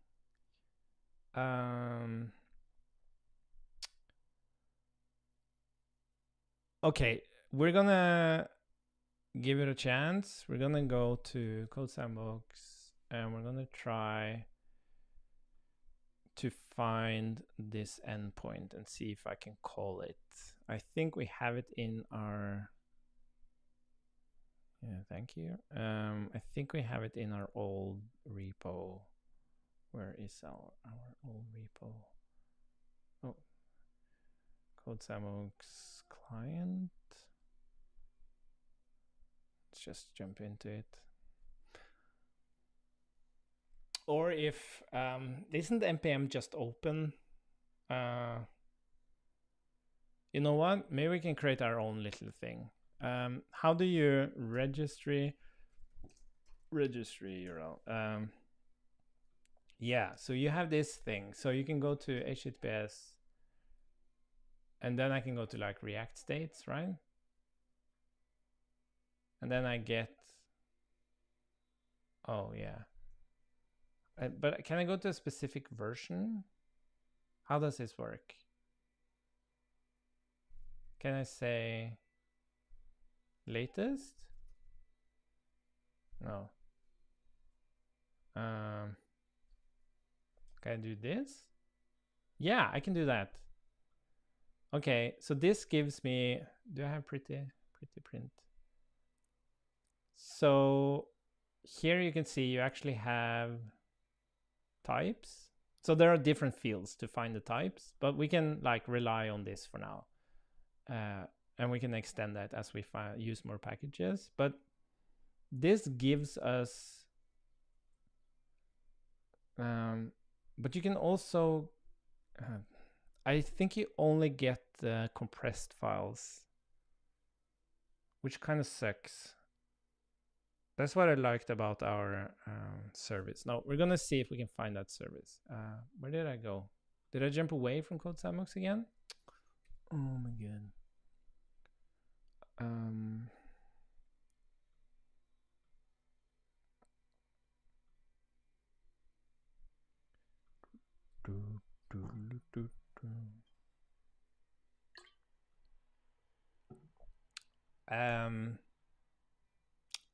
What should I search for?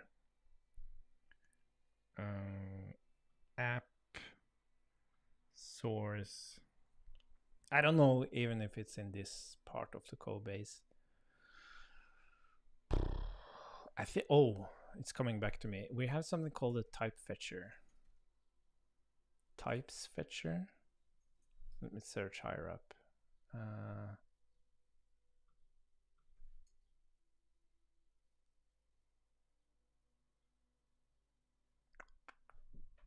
No. We call it types fetcher. I'm trying to remember what it's part of.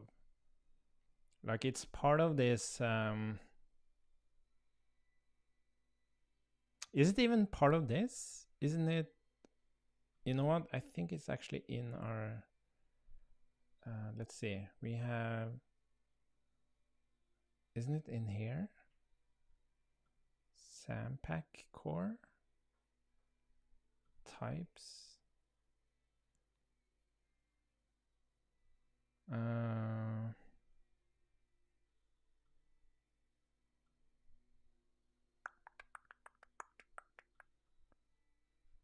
No, those are actual types. I wish I could ask resolver. So what we do is that we bring in the types. What? It's not in Sampack. We bring them into. Sorry, it's not Sampack. We, as part of this project, we have. Where the hell is that app?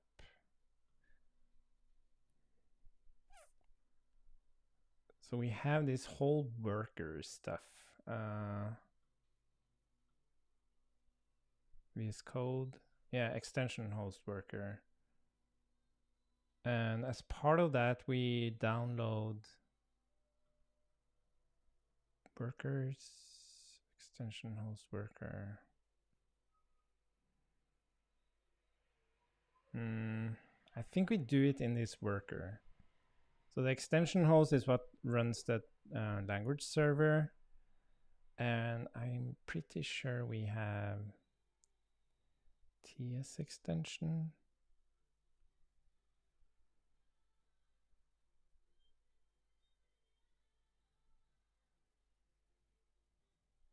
Extensions.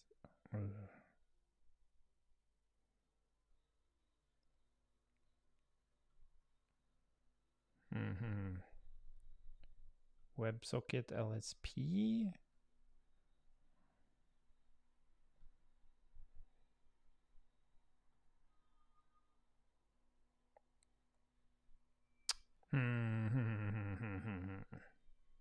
I'm really not sure where we do this.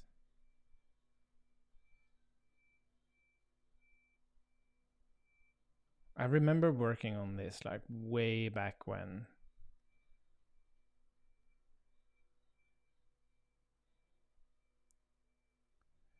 But maybe we can, maybe we did open the sandbox here.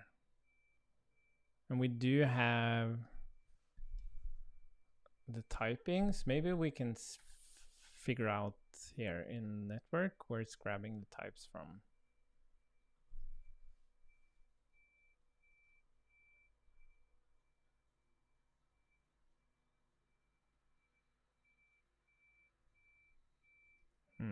Types. Oh, we have something here.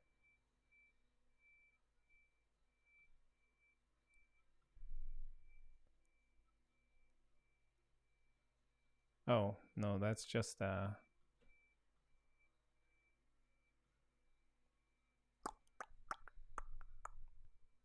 oh, wait a minute. Yeah, we do download the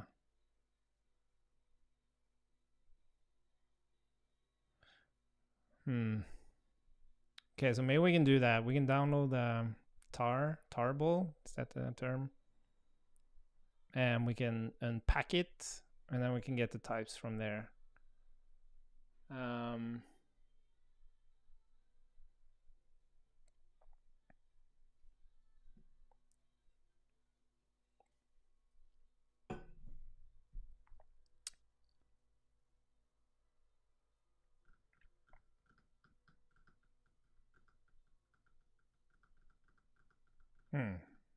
Thinking.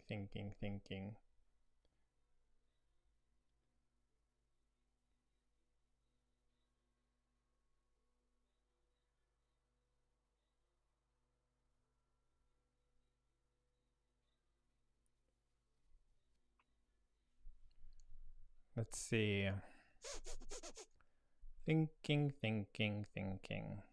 Do we want to go into this? I'm evaluating if this juice is worth the squeeze here. So we can go in and download these.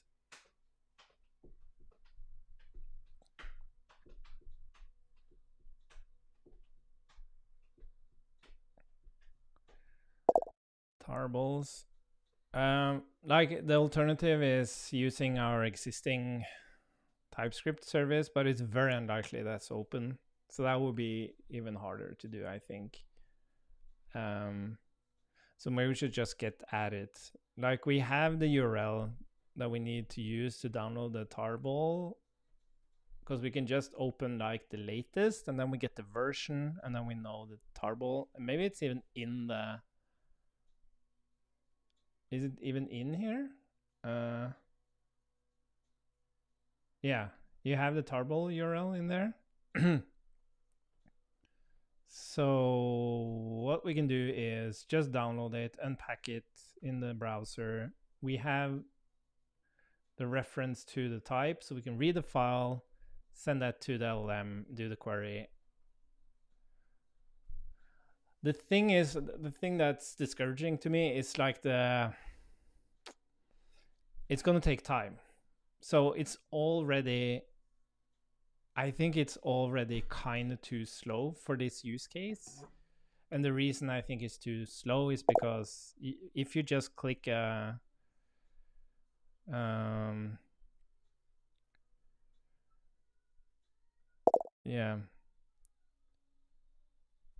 Yeah, I'm using 4.0 to test some things, but I'm also, yeah, with this specific experiment, I'm still pushing GPT 3.5 because it's super fast. But again, it's barely fast enough now for this specific user experience. And if we do all this, like downloading and all this stuff,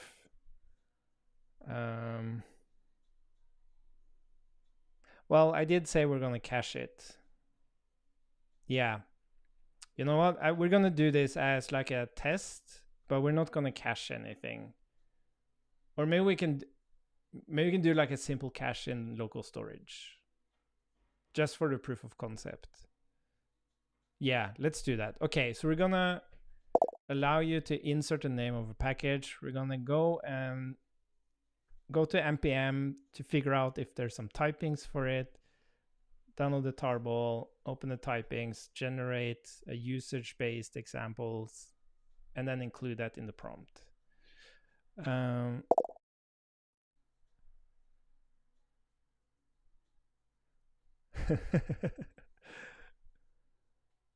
Oh, no worries, Valentin. Yeah, I know they look. It's the same with our, like, yeah. It's so funny how a 3-year-old child is like a dog. It's like, it's insane. They have the exact same behavior, like chewing stuff, being proud of, like just doing stuff they shouldn't do. So yeah. But let's see. We're gonna dive into this now. We need a tiny. We're gonna do MVP. We're gonna use the MVP approach. So we're gonna have a tiny input here that's gonna be dependency, set dependency, use state, whatever. And actually, let's just put React states in there. And then we're gonna add a beautiful input here on change event, set dependency, event target value. Oops, what the hell happened there? Okay, so now we have our dependency. So what we're gonna do is when we generate this thing, we're gonna go and look in local storage if we have this prompt already. So dependency prompt or dependency docs, I guess. Usage examples.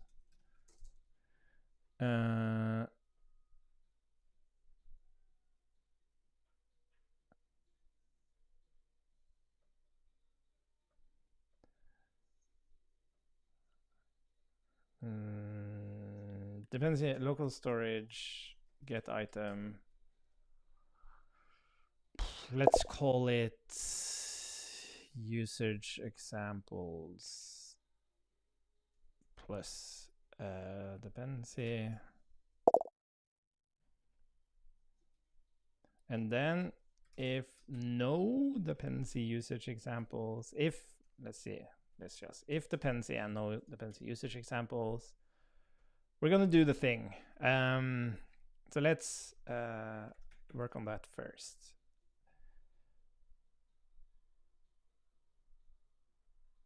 Yeah, we just had a situation here trying to share some links.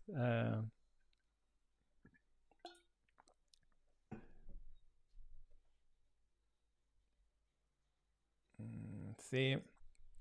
Okay, so if we have a dependency and we don't have any usage examples for it, I like this term usage examples. It's funny how it kind of resolved what we tried to do. Anyways, we first have to go and figure out the types field. So we're gonna go and ask npm about what was the URL? This. Is this async? Yes. So I guess we want to do something like, is it like package yeah, package JSON something await fetch.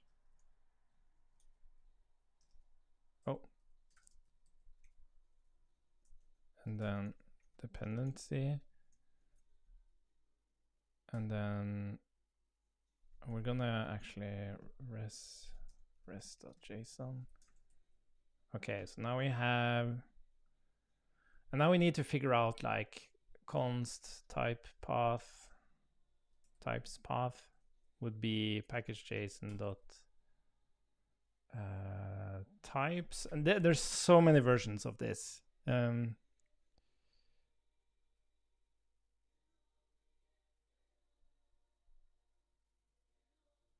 Yeah, what did you call it, Valentin? The disorder. I can't remember.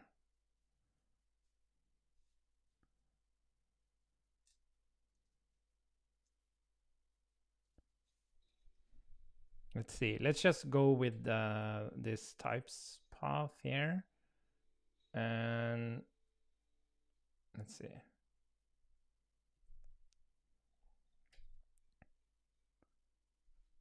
And then I need to change the music.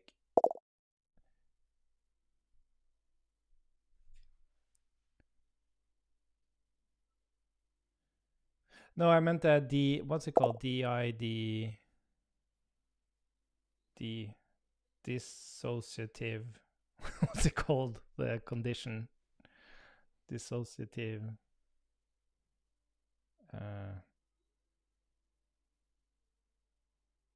DP.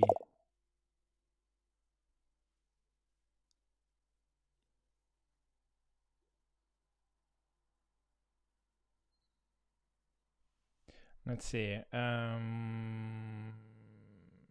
Types path. How do you open? Yeah, and then package JSON dot dis.tarball. And then we need to go and get the tarball equals await fetch.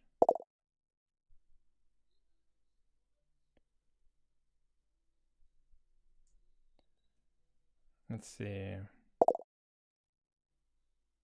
Oh, sorry. Yeah, I'm mumbling. I do that when I like, even when I don't stream, I mumble to myself when I write code. It's almost like I'm talking and then my fingers do what I'm saying. I have this very external dialogue when I code. It's not a tarbell.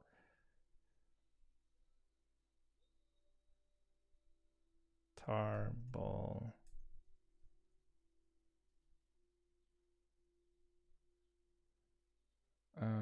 Let's call it tarball URL.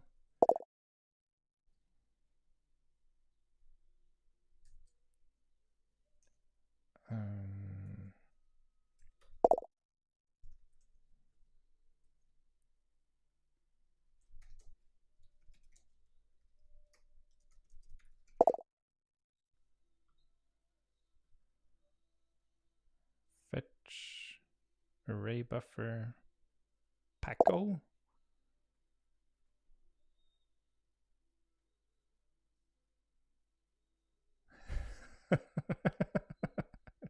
Neurally weird. That's a great term.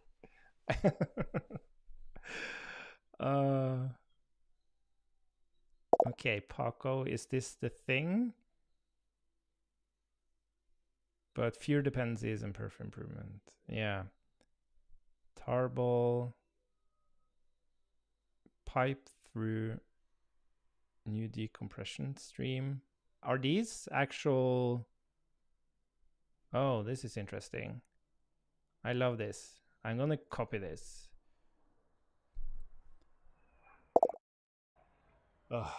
We have what's it called? Like a jet fighter school nearby, and they train with their jets. And I like, with the state of the world and watching too many action movies, I guess. I kind of get anxious when I hear jet fighters.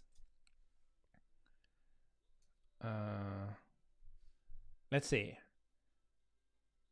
So I think we can just inline this. We don't need, it's very clean. I love that it's clean. But let's,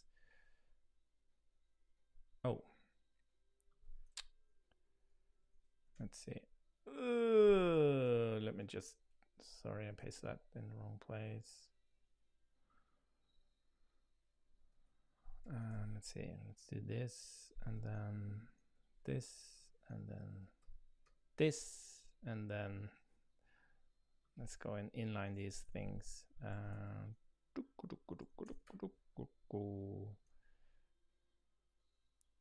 Wait, aren't you happy? Response. Oh, okay. Okay. Oh, TypeScript. If no, I guess it's. Do you have a bot like response? Okay. Throw new error. Blah. Ah. Okay.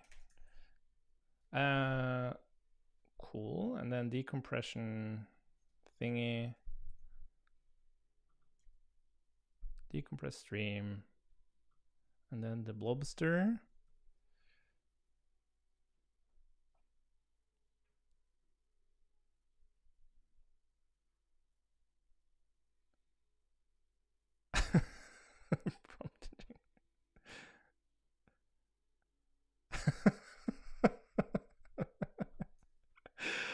I gotta keep a copy of this conversation. Okay, so we have our tarball here. So I think we can rather do console log tarball. Let's see if it can find it. Oh, I have an error in my code. What? Oh, of course. Okay. Why are you complaining? Oh, interesting. Isn't it able to infer the type?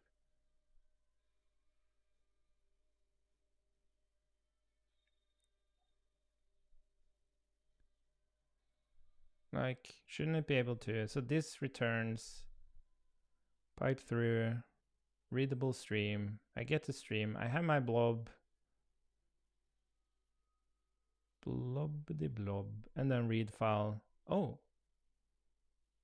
Wait, what is this? New tarball? Oh, I recommend tarball.js. Okay.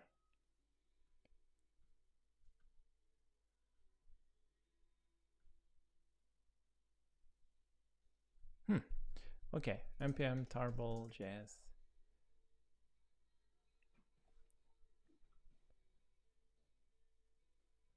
Node tar. I need the browser.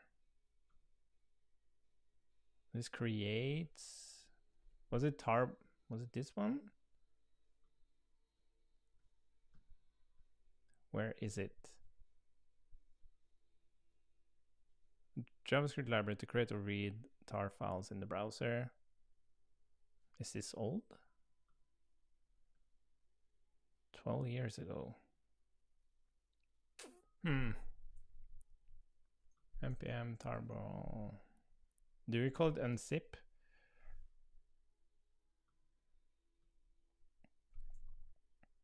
Ugh. Tarball extract, something like that. Simple tarball download instruction lib for node. Tarball unzip browser.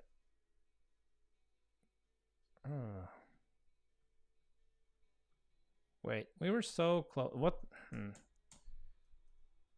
Where did it go? The thingy yeah, see, mentioned tarball, but it doesn't have any reference to the actual name on npm.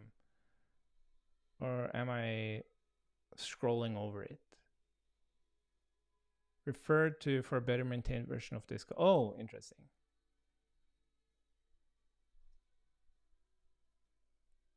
Okay, let's try this one.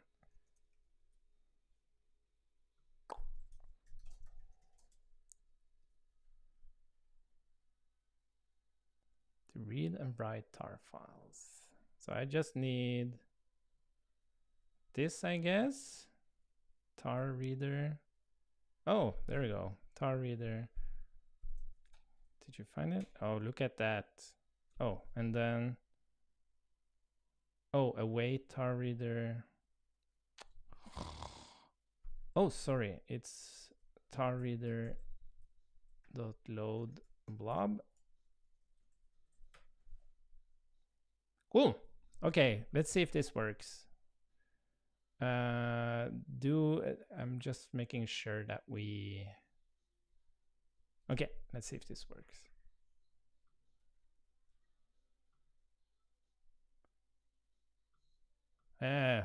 Look at that.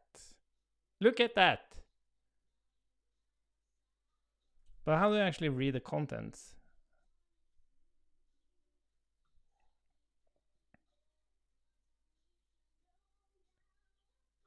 File infos.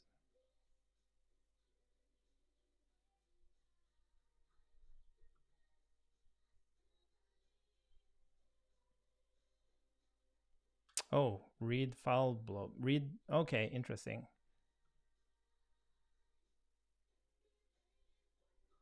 I guess read text file. Wait, how do I need examples? I'm so bad at this. Can't you just give an example? So this loads the file. Reader. But it just gives me. Oh, sorry, this is file infos. Okay, so you still have tar reader. And then file infos. I guess it holds something somewhere. Or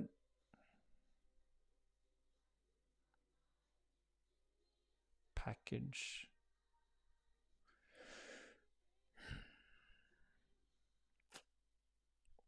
How do I actually read?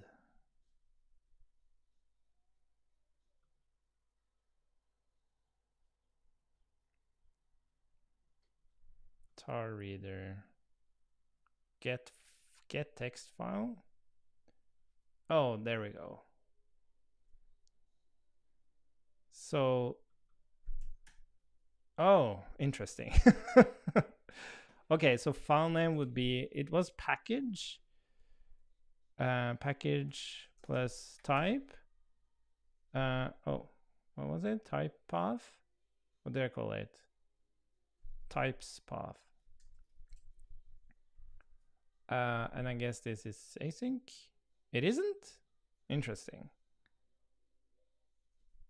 I wonder what that does.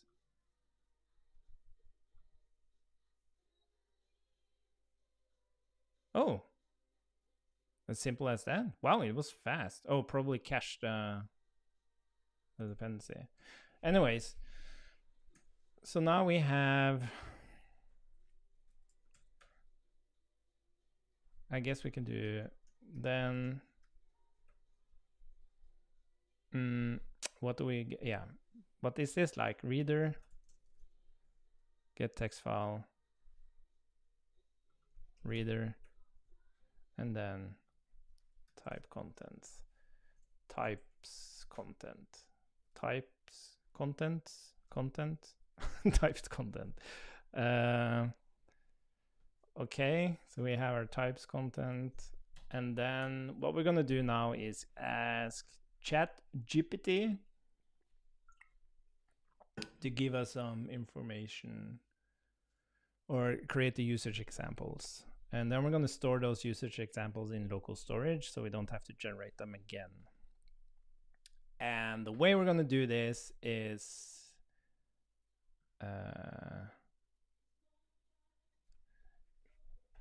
oh, can I reuse some logic here? Okay, we're going to extract this.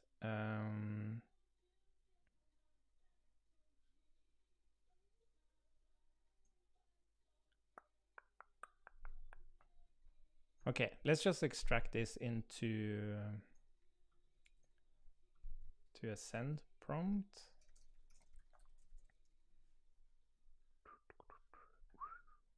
Oh, I am using GPT. Oh, interesting. I need to change that. We need to use GPT-3. Oh, that's my bad. Sorry about that. Under impression it was GPT-3. But it was pretty fast. I think that's the last thing I did in the previous iteration. I tried 4.0 just to see how fast it is. And it's like I said, it's like pushing it, but maybe it's fast enough. We'll see. So what are we doing? We are saying, okay, we have our types content now. And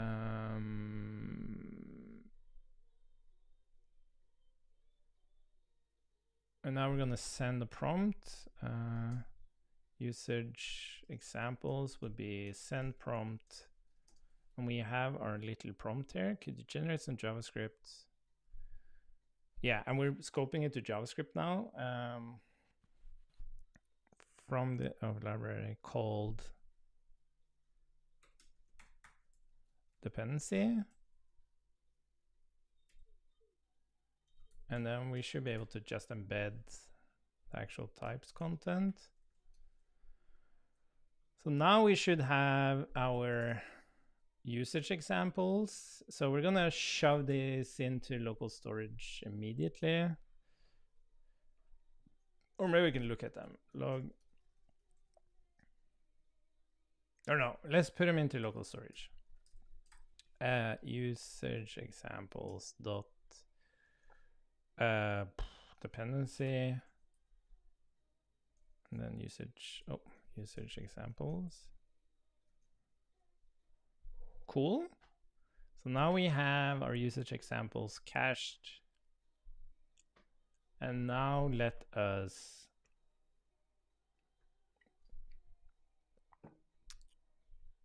I guess we can look at it first. Log usage examples. And let's do the log here. Oh, let's call it let usage examples. By the way, I'm a horrible programmer when it comes to like shortcuts and stuff. I'm like an old man. So you'll just have to excuse that.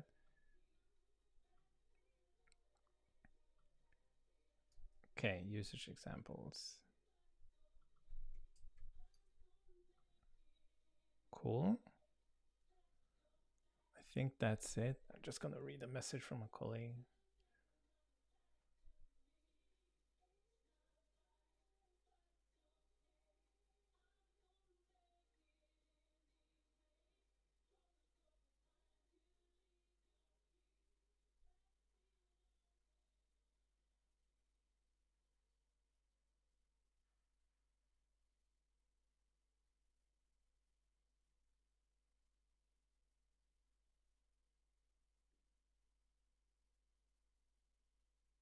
Yeah. Yep. Okay, cool. Let's try this. Let's try this.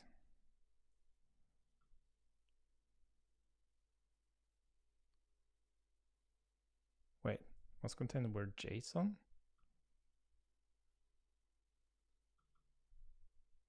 Oh, I've asked it to do JSON now.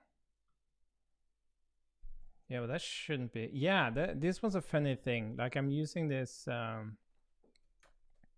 we're gonna try without this again. We're gonna try without this. I don't think it should be strictly necessary.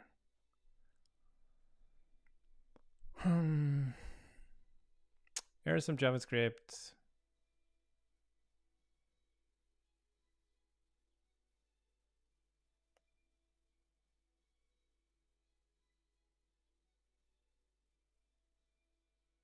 What the hell is this? Match state prop. This is wrong. This is just plain wrong.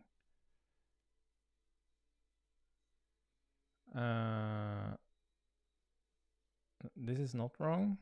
Well, kind of wrong. It's not using the transition. It would work, but it's not correct. This is also a tricky thing because the transition here, this thing is there only for typing reasons. It's perfectly valid to do this, but if you want proper typing, you need to use it here. Interesting. Anyways, using the match function with the match object. I have no idea with a specific property.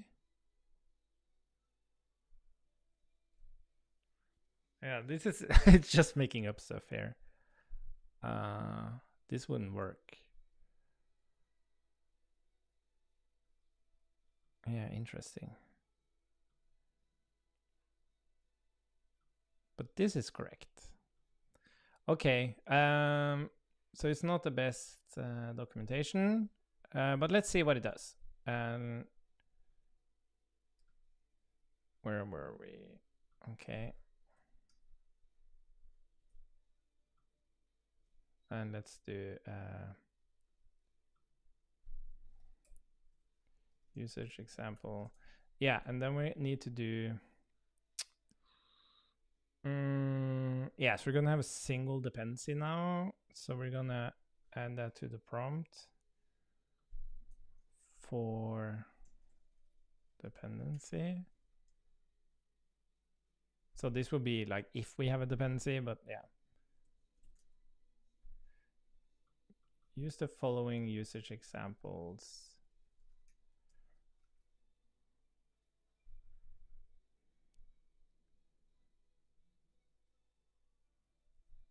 Okay. So we're getting further. Let's see what happens now.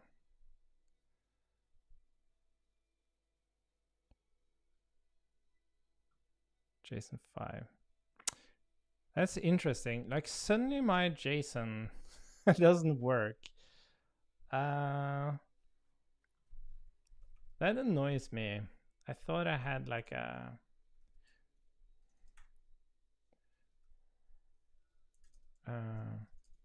type JSON object.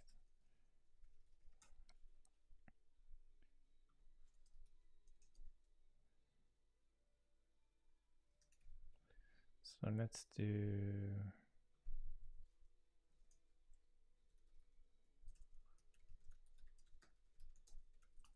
this instead.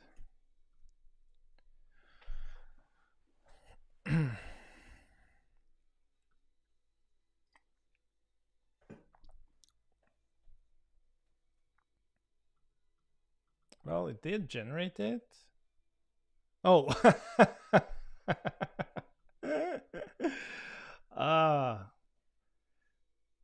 So what the hell did we send in here?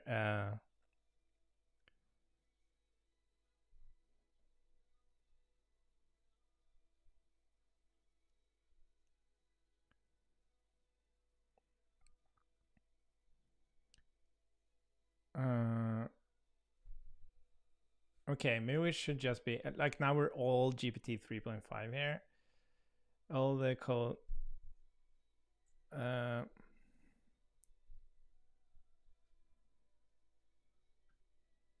Implement a single with necessary with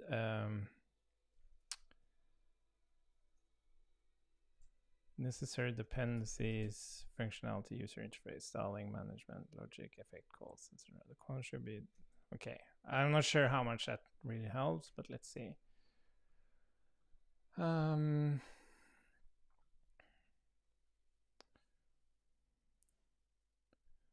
Okay, but this is like crazy fast. So maybe GPT, yeah, this doesn't help.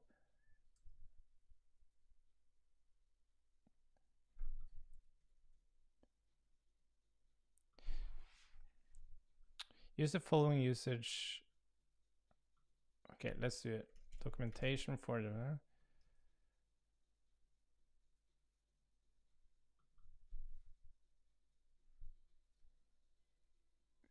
implement using the following document.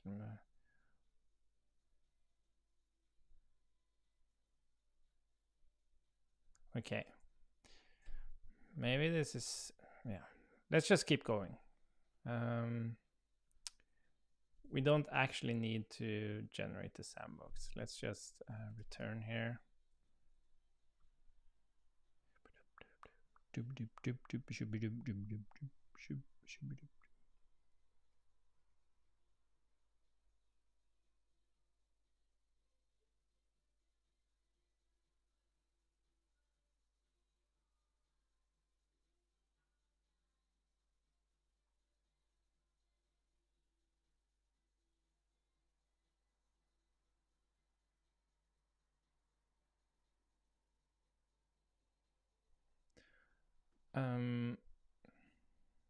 Let's see. No, it's still just doing a use state. Maybe it's difficult to prompt GPT 3.5. Okay, what if we don't have this?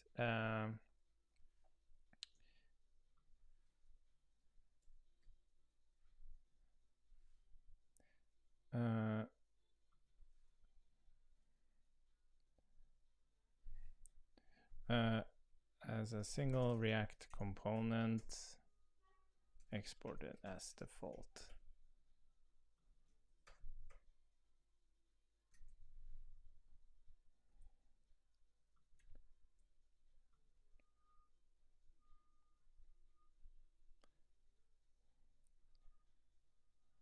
Yeah, no, it's just, yeah, but it's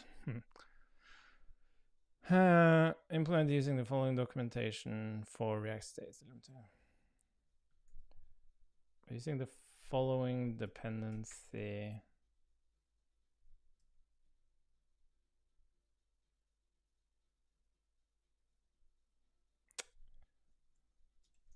This is the documentation for dependency.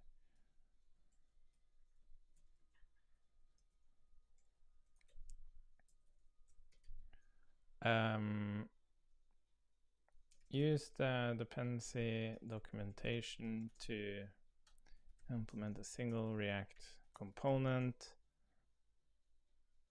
that is exported as default.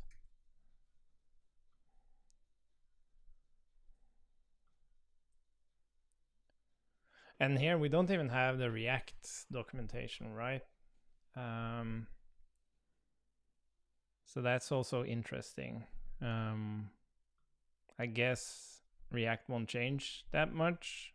So you would still get, yeah, like it just doesn't understand this. Dependent, dependent.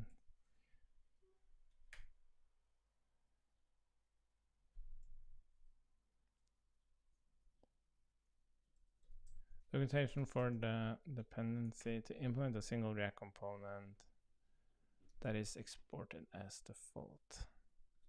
I'm gonna try once more.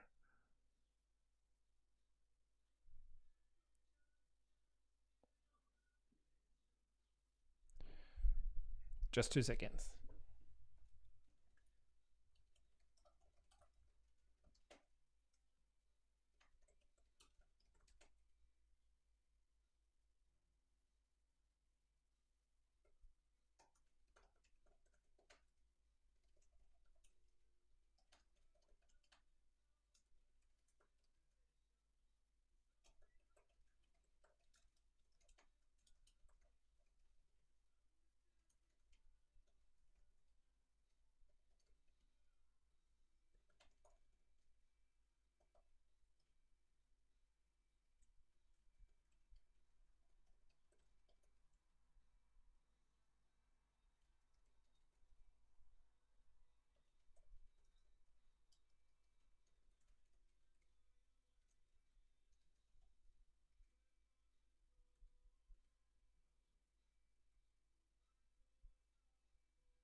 I'm gonna write after. Let's see. We're gonna try once more, I guess.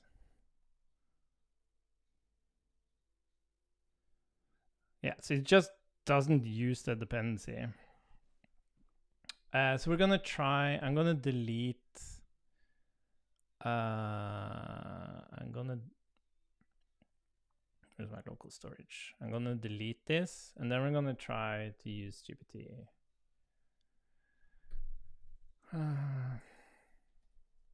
For O instead. And then we're gonna run through the whole thing again without actually creating a sandbox. So let's see now how much time it takes. So it's creating the documentation for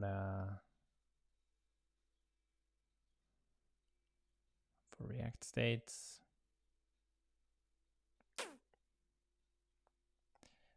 That's fine that it takes time the first time.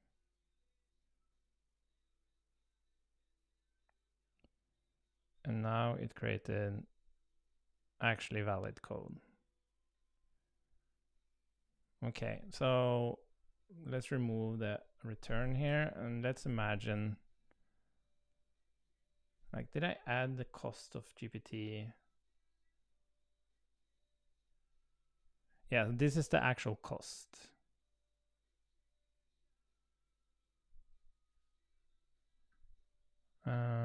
Okay, let's try again. But now we're actually gonna create the sandbox. Did I? Yeah, I removed that. So now we have the documentation for it.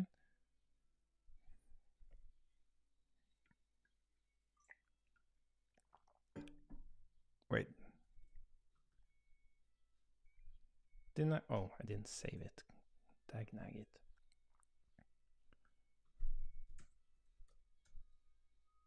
I would like a counter.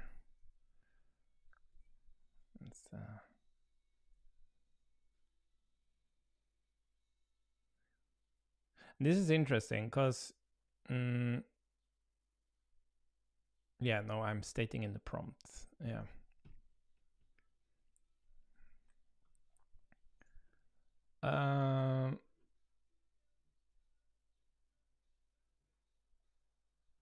Yeah, so it's doing the right thing. Increment, decrement, reset.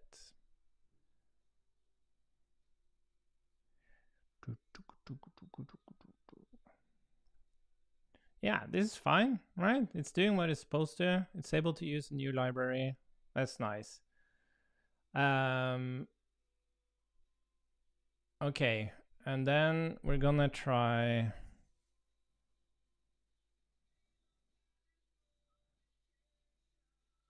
So what's the Redux?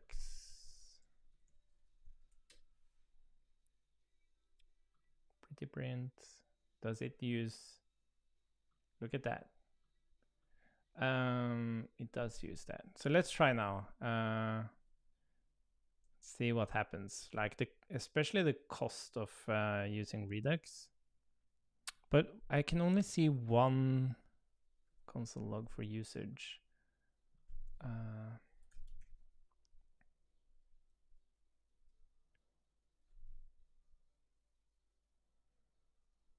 Why do I only have one? We're sending two prompts here. We're sending one for the... Well, of course not here, because it was cached. Yeah, I guess we'll see it. Redux.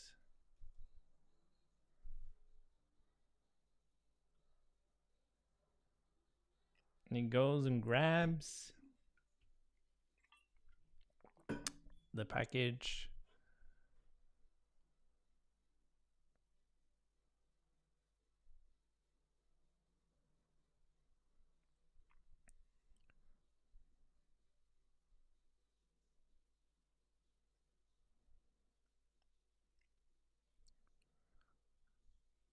Oh.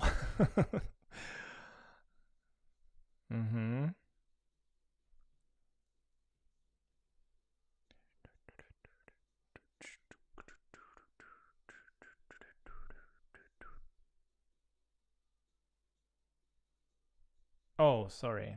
I forgot about that. That's fine. It's a bug. Oh, React Redux. Ugh. That is interesting. Okay, it needs 2 packages. That's fine. That is fine. Okay, but I think I'm gonna stop streaming because I need some food. But what we're gonna do is when we continue this, we are gonna allow you to insert multiple npm dependencies. We're actually gonna put those npm dependencies on the sandbox. And then we're just gonna play with it, right? It seems like we need to use GPT 4.0, but like it's super cheap. You see this creating, like, it's quite cheap. I think the only thing is like how fast is it, but you saw when it had the documentation, it was insanely fast. Yeah, awesome. But yeah, I think this is a fun little project, and it's so well like scoped down, but it's still within the realm of code generation, which is kind of what we all kind of reflect on. How do we actually make it capable of writing code? Yeah, anyways, thanks for following along, and we'll talk later, I guess.